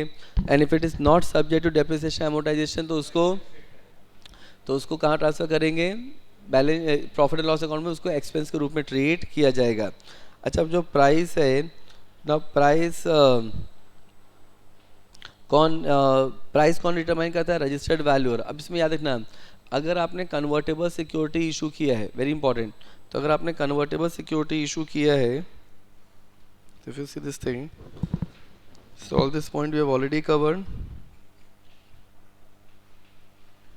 Now see this thing, अगर कंपनी ने कन्वर्टेबल सिक्योरिटी इशू किया है तो उसमें जो कन्वर्जन प्राइस है वो कैसे बताया जाएगा, तो या तो आप स्टार्टिंग में बता दो अपफ्रंट कि भाई this is going to be the conversion price, या तो कन्वर्जन प्राइस कब बताया जाएगा, लास्ट में कन्वर्जन के टाइम पे, रिडम्पशन के टाइम पे कितने दिन पहले बताया जाएगा, जब एक्चुअल रिडम्पशन होने वाला है उसके 30 डेज पहले। What is required that 30 days पहले, जब अब कन्वर्जन होने वाला है उसके 30 डेज पहले बताया जाएगा कन्वर्जन, और वो कन्वर्जन बेस्ड होगा based on the price determined by registered valuer in his report, which should not be earlier than 60 days before the actual date of conversion. So if you remember this thing we have covered, ये example भी हम लोगों ने लिखा हुआ है that अगर conversion होने वाला है तो जिस दिन कन्वर्जन होने वाला है उसके 30 डेज पहले कन्वर्जन प्राइस डिटरमाइन किया जाएगा, एंड वो कन्वर्जन प्राइस कौन डिटरमाइन करेगा, रजिस्टर्ड वैल्यूअर, कितने दिन पहले, 60 days before the actual date of conversion. Done. Now अब सेम थिंग ये हर जगह कॉमन मिलेगा कि अगर कंपनी ने शेयर्स फिजिकल फॉर्म में है और अगर शेयर सर्टिफिकेट दिया जाएगा 2 मंथ्स के अंदर, बिकॉज शेयर डिवेंचर्स होता है तो 6 मंथ्स के अंदर, शेयर सर्टिफिकेट 2 मंथ्स, एंड अगर इलेक्ट्रॉनिक फॉर्म में है तो कंपनी को क्या करना पड़ेगा, डिपॉजिटरी को इन्फॉर्म करना पड़ेगा, and then depository will do the corporate action. Clear? This is your now this is your preferential allotment. Now we are moving towards private placement. अब देखिए, अब private placement of shares, now private placement मतलब होता है कि यहाँ पे आप ऑफर देते हो सेलेक्टेड पर्सन या ग्रुप ऑफ पर्सन को थ्रू प्राइवेट प्लेसमेंट ऑफर कम एप्लीकेशन। क्लियर? अब यहाँ पे जो सिक्योरिटी अलॉट किया जाता है वो सेलेक्टेड पर्सन को करते हैं, जिसको हम लोग क्या बोलते हैं, आइडेंटिफाइड पर्सन। अच्छा, ये आइडेंटिफाइड पर्सन कितने हो सकते हैं, so selected person by making offer private placement offer come application। now ये identified person जो होंगे जिनको ये private placement किया जाएगा उसको कौन identify करेगा, board of director, and maximum कितने हो सकते हैं, now it is 50 in number, समझ रहे हैं, तो maximum identified person 50 for each kind of security, याद रखना, एंड हर एक टोटल कितने हो सकते हैं, 200। मतलब मान लो कंपनी इक्विटी का प्राइवेट प्लेसमेंट कर रहा है तो 50, कंपनी प्रेफरेंस का प्राइवेट प्लेसमेंट करता है तो 50, कंपनी ने डिवेंचर का प्राइवेट प्लेसमेंट किया तो 50। मतलब इस तरीके से कंपनी जो भी प्राइवेट प्लेसमेंट कर रहा है वो सब 50 ईच हो सकते हैं, एंड टोटल 200 से ऊपर नहीं हो सकता। अच्छा, यहाँ पे हम लोग जब कैलकुलेशन करते हैं तो QIB एंड जो एम्प्लॉयज़ हैं एंड एम्प्लॉयज़ जो हैं उनको हम लोग कंसिडर नहीं करते हैं। क्लियर? अब यहाँ पे ऑफ़र जो है ना, ऑफ़र आइडेंटिफाइड पर्सन के, देखो यहाँ पे प्राइवेट प्लेसमेंट ऑफ़र कम एप्लीकेशन कौन से फॉर्म में होता है, PAS 4 में, एंड यहाँ पे आप PAS 4 में जब ऑफ़र कम एप्लीकेशन देते हो तो वो पर्सन के नाम से अलॉट होता है, मतलब it will be given to the identified person. कितने दिन में दिया जाएगा, 30 डेज के अंदर आप जब उसको दोगे, एंड इसमें राइट ऑफ रिनाउंसिएशन नहीं होता। What is right of renunciation, मतलब राइट ऑफ रिनाउंसिएशन जो होता है वो राइट इशू में होता है, not in private placement. And यहाँ पे प्राइवेट प्लेसमेंट में जब आप you are not giving it to the public, आपके ऑफर डॉक्यूमेंट में क्लियरली लिखा होना चाहिए this is being given only to the specific investor selected person. तो यहाँ पे आपको पब्लिक को एडवर्टीजमेंट देने की ज़रूरत नहीं है। What is being said now, जो भी पैसा कलेक्ट किया जाएगा उसको सेपरेट अकाउंट में रख दिया जाएगा, which means that money collected is in the separate account, and allotment कितने दिन के अंदर करना है, रिसीव एप्लीकेशन मनी मिलने के 60 डेज़ के अंदर। याद रखना, अगर 60 डेज में नहीं किया तो नेक्स्ट 15 दिन में पैसा रिफंड कर दिया जाएगा, और अगर 15 दिन में पैसा रिफंड नहीं किया तो 60 डेज़ के बाद जो भी पीरियड होगा उस पर 12% पर एनम की पेनल्टी लगेगी ना। जो भी यहाँ पे return of allotment very important thing है कि जब तक रिटर्न ऑफ अलॉटमेंट फाइल नहीं होगा आप पैसे को यूज़ नहीं कर सकते। एंड रिटर्न ऑफ अलॉटमेंट कितने दिन के अंदर फाइल करना है? 15 डेज के अंदर। देखो नॉर्मल केस में रिटर्न ऑफ अलॉटमेंट फाइल करना होता है 30 डेज के अंदर, बट प्राइवेट प्लेसमेंट में because you can not use the money till the time the return of allotment being not being filed, तो यहाँ पे आप रिटर्न ऑफ अलॉटमेंट फाइल करने का टाइम पीरियड है 15 डेज। फर्दर क्या लिखा है कि कंपनी, तो क्या लिखा है, company you can not utilise the money unless allotment में return of allotment is filed. अब what is being said that now in sub rule 2 देखो ऑफर इन्विटेशन मैक्सिमम 200 है, इसमें भी हम लोग QIBs और एम्प्लॉयज़ को कंसिडर नहीं करते। एंड ये जो रिस्ट्रिक्शन है वो ईच काइंड के ऊपर है। नो मैंने इसे ईच काइंड के ऊपर मतलब इक्विटी का 50 हो सकता है, प्रेफरेंस का 50 हो सकता है, डिवेंचर का 50, इस तरीके से हर काइंड का 50 हो सकता है। एंड टोटल साल भर कितना हो सकता है? 200। Clear? So this is your private placement. Now इसमें what is required that now यहाँ पे जो भी पर्सन अप्लाई करेगा वो पैसा कैसे पे किया जाएगा? बाय चेक से दिया जाएगा, डिमांड ड्राफ्ट से, इलेक्ट्रॉनिक मोड से, कैश से नहीं दिया जाएगा। अच्छा, कंपनी तब तक नया प्राइवेट प्लेसमेंट नहीं कर सकता जब तक पुराना प्राइवेट प्लेसमेंट कंप्लीट ना हो जाए, या तो अगर कंपनी ने पुराना प्राइवेट प्लेसमेंट को अबंडन कर दिया है तो फिर कंपनी नया प्राइवेट प्लेसमेंट नहीं कर सकता। फर्दर क्या दिया है? नाउ इट सेज दैट अगर कंपनी ने सेक्शन 42 का वायलेशन किया, what it mean? Now it means that अगर कंपनी ने रिक्वायरमेंट ऑफ लॉ कंप्लाई नहीं किया, अच्छा आइडेंटिफाइड पर्सन की जो लिमिट है उसको कंप्लाई नहीं किया, तो इसको एक तरह का डिफ़ॉल्ट माना जाएगा। सेकेंडली, अगर आपने जो लिमिट है 50 या 200 उससे ऊपर किया तो फिर यह प्राइवेट प्लेसमेंट नहीं माना जाएगा। सो क्या मान लिया जाएगा? Public issue. तो जो भी पब्लिक इशू की जो रिक्वायरमेंट है that have to be complied. Clear? Done. So this is your private placement. अब देखो, अब यहाँ पे there is something called surrender of shares. अब what is surrender of share? ये हम लोगों ने पहले भी पढ़ लिया है कि कैपिटल अगर आपको रिड्यूस करना है तो कैपिटल रिडक्शन करने के दो मोड होते हैं। एक होता है जिसमें आपको NCLT का अप्रूवल चाहिए होता है, दूसरे में आपको NCLT का अप्रूवल नहीं चाहिए होता है। तो अगर आपको NCLT का अप्रूवल नहीं चाहिए then that is called diminution of share capital. अच्छा, डिमिनिशन ऑफ शेयर कैपिटल में क्या क्या आता है? Forfeiture, surrender. So that is buyback, compulsory buyback by order of NCLT. तो अगर ये सब हो रहा है that is to be called as surrender, जिसमें आपको रिडम्पशन ऑफ प्रेफरेंस शेयर। तो कंपनीज एक्ट में सरेंडर का कोई प्रोविजन ही नहीं दिया हुआ है। नो, कंपनी को अगर सरेंडर करना है तो it need to be done as per the AOA। याद रखना, सरेंडर वैलिड कब होता है? Now very important point that surrender is valid now only when अगर AO में प्रोवाइड किया है and where the forfeiture is justifiable. Now forfeiture justifiable मतलब क्या हुआ? देखो, जब आप फॉरफीचर करते हो तो आपने जो भी पैसा फॉरफिट किया क्या वो वापस किया जाता है? नहीं, तो सरेंडर में भी नहीं किया जाएगा। सेकेंडली, अगर मान लो मैं कंपनी A का शेयर होल्डर हूँ, कंपनी A मर्ज हो गई कंपनी B में, तो मैंने कंपनी A के शेयर सरेंडर किया जिसके अगेंस्ट मेरे को कंपनी B के शेयर्स मिले, तो सरेंडर वैलिड है। क्लियर? एंड सरेंडर की वजह से आपकी जो मेंबरशिप है वो कैंसिल हो जाती है। Done.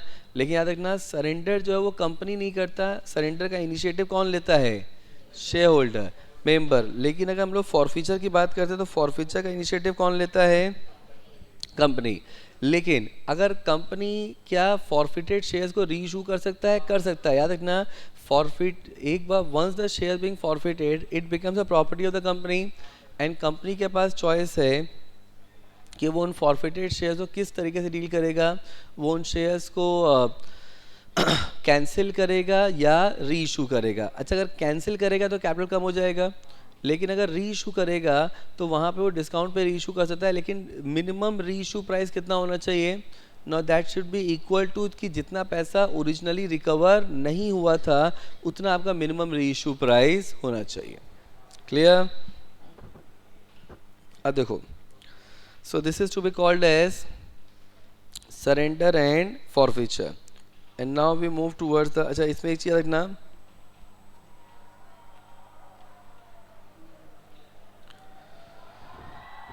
Now we move towards the transfer of shares. अब देखो, अब ट्रांसफ़र ऑफ शेयर्स क्या है? ट्रांसफ़र ऑफ शेयर्स का मतलब होता है कि आप अपनी ओनरशिप ट्रांसफ़र करते हो बिटवीन टू लिविंग पर्सन्स। देखो, अगर ट्रांसफ़र हो रहा है on account of operation of law, on account of death, insolvency, तो उसको ट्रांसफ़र नहीं बोलते, उसको क्या बोलते हैं? ट्रांसमिशन। तो यहाँ पे ट्रांसफ़र में अगर शेयर्स फिजिकल फॉर्म में, तो अगर मेरे को अपने शेयर्स ट्रांसफ़र करने हैं आपको, तो एक इंस्ट्रूमेंट ऑफ ट्रांसफ़र को ट्रांसफ़र एंड ट्रांसफ़र ही साइन करेंगे ना। वो इंस्ट्रूमेंट ऑफ ट्रांसफ़र कौन से फॉर्म में होगा? SH4 में।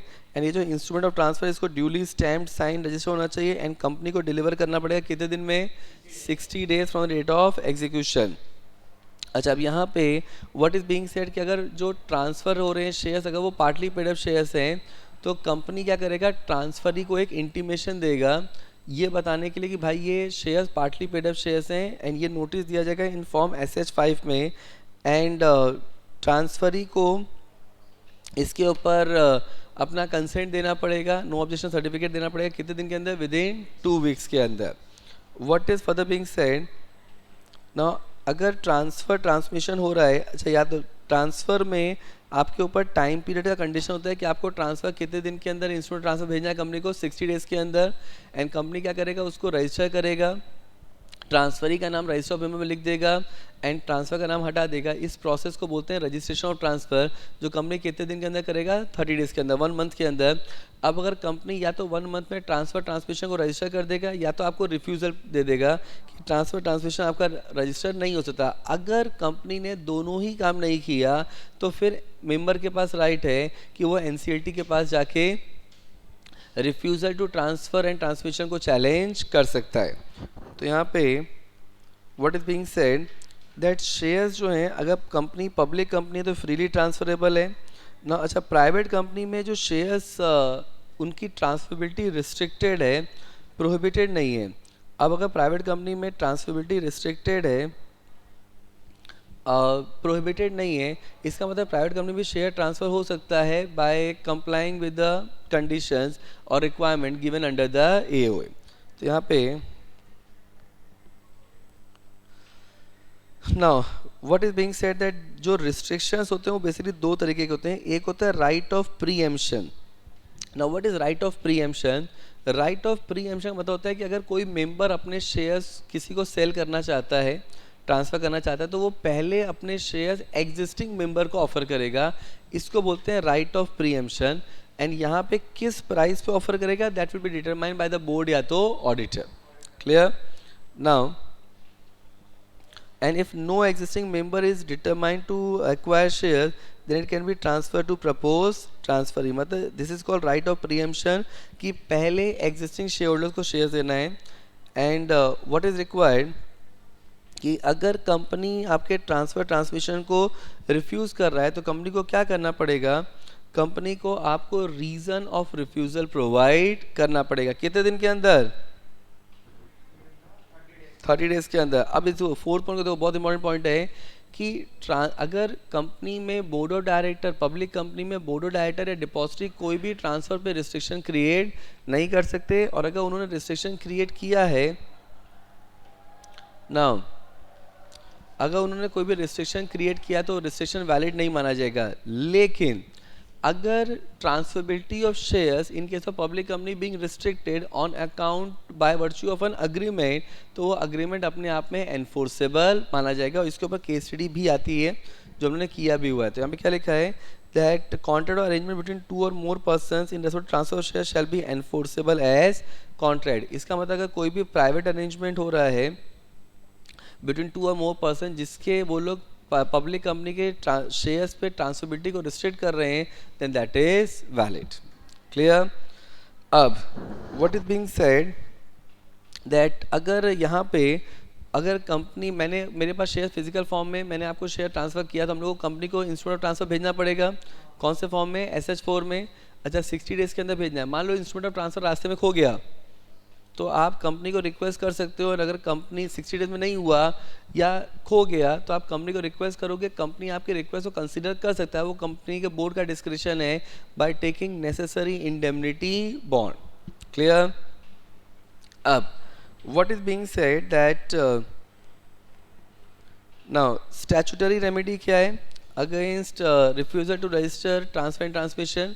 तो अगर प्राइवेट कंपनी है और कंपनी ने ट्रांसफ़र ट्रांसमिशन को रिफ्यूज़ कर दिया एंड रीज़न ऑफ रिफ्यूज़ कर दिया, तो अगर उन्होंने रीज़न ऑफ रिफ्यूज़ल दिया है तो आप but as an applicant you are not satisfied, तो आप NCLT के सामने जाके चैलेंज कर सकते हो, अपील कर सकते हो 30 डेज़ के अंदर.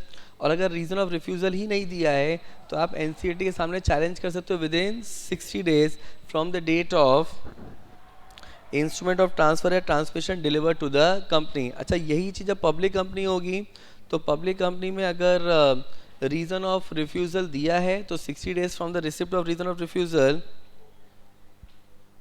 now 60 days from the date of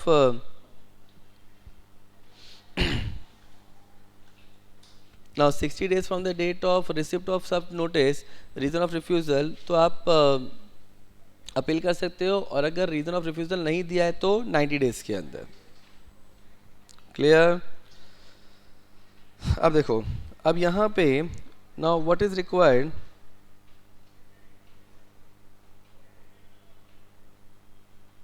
now अब देखो,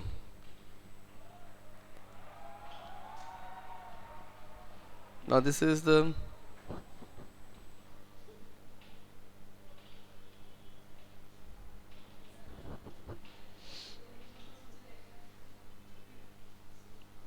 now what is required that अगर NCLT जब आपका अपील होगा तो NCLT दोनों पार्टीज को अपॉर्चुनिटी ऑफ दोनों पार्टीज को opportunity of being heard provide करेगा, एंड देन NCLT कंपनी को बोल सकता है कि आपको ट्रांसफ़र ट्रांसमिशन को रजिस्टर करना पड़ेगा एंड रजिस्टर ऑफ मेंबर को रेक्टिफाई करना पड़ेगा. और अगर ऐसा ऑर्डर NCLT ने दिया है तो कंपनी को उसको करना पड़ेगा, ऑर्डर को कंप्लाई करना पड़ेगा कितने दिन के अंदर? 10 डेज के अंदर. क्लियर? अब देखो, अब यहाँ पे see this thing, so that is a statutory remedy. तो ट्रांसफ़र और transfer appeal NCLT with in. अब यहाँ पे ये जो टाइम पीरियड है ना, ये जो हम लोगों ने टाइम पीरियड यहाँ पे देखा अपने नोट्स में, that is more properly design that private company में और पब्लिक कंपनी में. क्लियर? एंड यहाँ पे जब NCLT ऑर्डर देगा तो ये वाला जो ये नोट से देखना, अब NCLT अगर आपको ऑर्डर देता है तो आपको ऑर्डर कंप्लाई करना पड़ेगा कितने दिन में? 10 डेज में. एंड अगर आपने कंप्लाई नहीं किया तो इसको it will attract penalty. Clear? अब देखो, अब यहाँ पे what is required that rectification of register of member. ना इसमें क्या दिया हुआ है? ना इट से देगा किसी पर्सन का नाम रॉन्गली रजिस्टर ऑफ मेंबर में एंटर हो गया है, या तो पर्सन का नाम रॉन्गली रजिस्टर ऑफ मेंबर से निकल गया है, या तो पर्सन का डिले हो रहा है उस पर्सन का नाम को रजिस्टर ऑफ मेंबर में एंटर करने के लिए, या तो नाम निकालने में डिले हो रहा है. तो आप पहले कंपनी को बोलोगे, अगर कंपनी नहीं करता है तो फिर आप क्या कर सकते हो? आप NCLT को अपील कर सकते हो. एंड यहाँ पे आप NCLT को जब अपील करोगे for rectification of register of member, तो कौन से फॉर्म में होगा अपील? NCLT 1 में.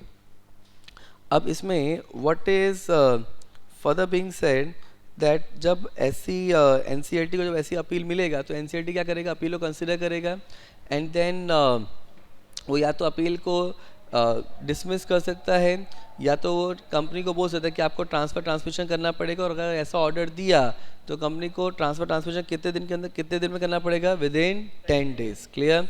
और अगर इस डिफ़ॉल्ट की वजह से अगर कुछ लॉस हुआ है शेयर होल्डर को, तो वहाँ पे कंपनी को उस लॉस को कॉम्पनसेट करना पड़ेगा. क्लियर? अब यहाँ पे सो एज वी डिस्कस की स्टैचुटरी रेमेडी या रेक्टिफिकेशन दोनों में टाइम पीरियड सेम है. तो प्राइवेट कंपनी में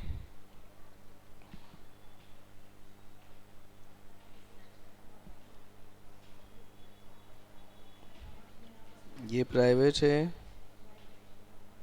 ये public company. So private company में हम लोग कितने दिन के अंदर दे सकते हैं? 30 डेज़ के अंदर. अगर रीज़न ऑफ रिफ्यूज़ल दिया है तो, और नहीं दिया है तो 60 डेज के अंदर। पब्लिक कंपनी में सेम टाइम पीरियड है बट वो 30 का 60 हो जाता है, 60 का 90। क्लियर? अब देखो, अब ट्रांसमिशन क्या होता है? तो transmission basically takes place by operation of law, that is to be called as transmission. तो यहाँ पे अगर ट्रांसमिशन होता है वो पे वहाँ पे कोई भी स्टैम्प ड्यूटी की भी ज़रूरत नहीं है, एंड ट्रांसमिशन में it is governed as per the AOA. Clear? Then the next topic what is there is to be called as forced transfer. Now what is forced transfer? तो forced transfer मतलब होता है कि अगर transfer हुआ है on due to the fake signature of transferor, तो उस ट्रांसफ़र को क्या बोला जाता है? Forged transfer. याद रखना, फोर्स ट्रांसफ़र जो है वो वॉइड होता है, because everywhere it is a void, is a null and void transaction है। एंड यहाँ पे जो ओरिजिनल होल्डर है वो अपने शेयर्स पे राइट क्लेम कर सकता है। फर्दर क्या लेते हैं, मतलब कंपनी को रजिस्टर ऑफ मेंबर में उसका नाम रिस्टोर करना पड़ेगा। अब वेरी इंपॉर्टेंट थिंग है कि अगर on account of force transfer, अगर मान लो मेरे शेयर्स आपके पास गए एंड आपने वो शेयर्स किसी और को ट्रांसफ़र कर दिया and the transfer is acquired the shares in good faith, तो एंड उसके बाद मालूम पड़ता है जो ओरिजिनल होल्डर है, तो ओरिजिनल होल्डर को शेयर्स मिल जाएगा। जो सब्सिक्वेंट ट्रांसफर ही था उसको कंपनी कॉम्पनसेट करेगा to the extent of loss suffered. And यहाँ पे कंपनी जो है जिसने फोर्स ट्रांसफ़र किया था उसके ऊपर लीगल एक्शन लेगा। Clear? Then there is something called transposition.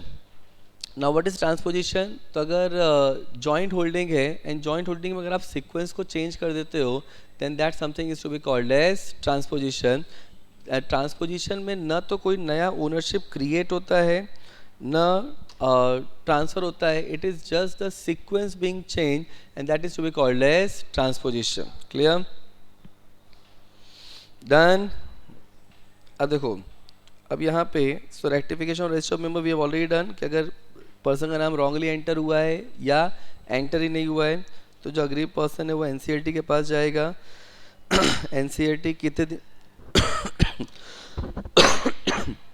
तो अग्रीव पर्सन NCLT के पास जाएगा एंड NCLT ऑर्डर इशू करेगा। तो 10 डेज के अंदर कंपनी को रजिस्टर को रेक्टिफाई करना पड़ेगा। क्लियर? अब देखो, no forged transfer we have already done कि नल एंड वॉइड है। नो ये ओरिजिनल होल्डर जो वो उसका नाम रजिस्टर में रीस्टोर कर दिया जाएगा and company is liable to compensate. अगर फर्दर सेल्स हुआ है तो जो इनोसेंट परचेजर है उसको कंपनी को कॉम्पनसेट करना पड़ेगा। एंड कंपनी को जो लॉस हुआ है वो जिसने ये फोर्स ट्रांसफ़र किया था उसके ऊपर लीगल एक्शन लेके कंपनी लॉस को रिकवर कर सकता है। Clear? Now what is blank transfer? ना ब्लैंक ट्रांसफर मतलब क्या होता है कि अगर ट्रांसफ़र हुआ है जिसमें ट्रांसफरर का सिग्नेचर नहीं है, नाउ जिसमें ट्रांसफरी का सिग्नेचर नहीं है, ट्रांसफरी का डिटेल नहीं डाला है, इस तरीके के ट्रांसफ़र को बोलते हैं ब्लैंक ट्रांसफ़र। मतलब जिसके पास वो शेयर्स है, वो इंस्ट्रूमेंट है, that is considered to be the owner. India में ये अलाउड नहीं है। Clear? Not does not result in transfer of ownership unless executed and register. मतलब यहाँ पे इंडिया में blank transfer is not allowed. क्यों? क्योंकि इंडिया में ट्रांसफ़र तभी होता है जब instrument of transfer duly signed, dated, registered and stamped होता है। डन? हो गया? अब देखो, अच्छा what is dematerialisation, what is rematerialisation? Now अगर आप physical to electronic and electronic to physical हो रहा है, then that is to be called as, देखो फिजिकल टू इलेक्ट्रॉनिक हुआ तो dematerialisation and electronic to physical हुआ तो rematerialisation. Very important that death of transfer before date of registration. अगर transfer की डेथ हो जाती है और कंपनी को पता नहीं है तो कंपनी ट्रांसफ़र को रजिस्टर कर देगा। अगर कंपनी को पता है तो कंपनी उसको रजिस्टर तब तक नहीं करेगा जब तक ट्रांसफरर का लीगल रिप्रेजेंटेटिव उसको कंसेंट नहीं देता। अब अगर ट्रांसफरी की डेथ हो गई और कंपनी को पता नहीं है तो रजिस्टर कर लेगा, लेकिन अगर कंपनी को पता है तो कंपनी ट्रांसफ़र को रजिस्टर नहीं करेगा, उसको transferor and legal representative transferee का कंसेंट लेना पड़ेगा, उसके बाद ही ट्रांसफ़र करेगा। एंड वहाँ पे वो ये भी देखेगा कि कोई लिटिगेशन नहीं होना चाहिए। Done? Transmission we have already done. It can happen on account of operation of law, and when you talk about operation of law it can be on account of death or insolvency. Clear? बस हो गया. So with this your share and share capital chapter revision is over.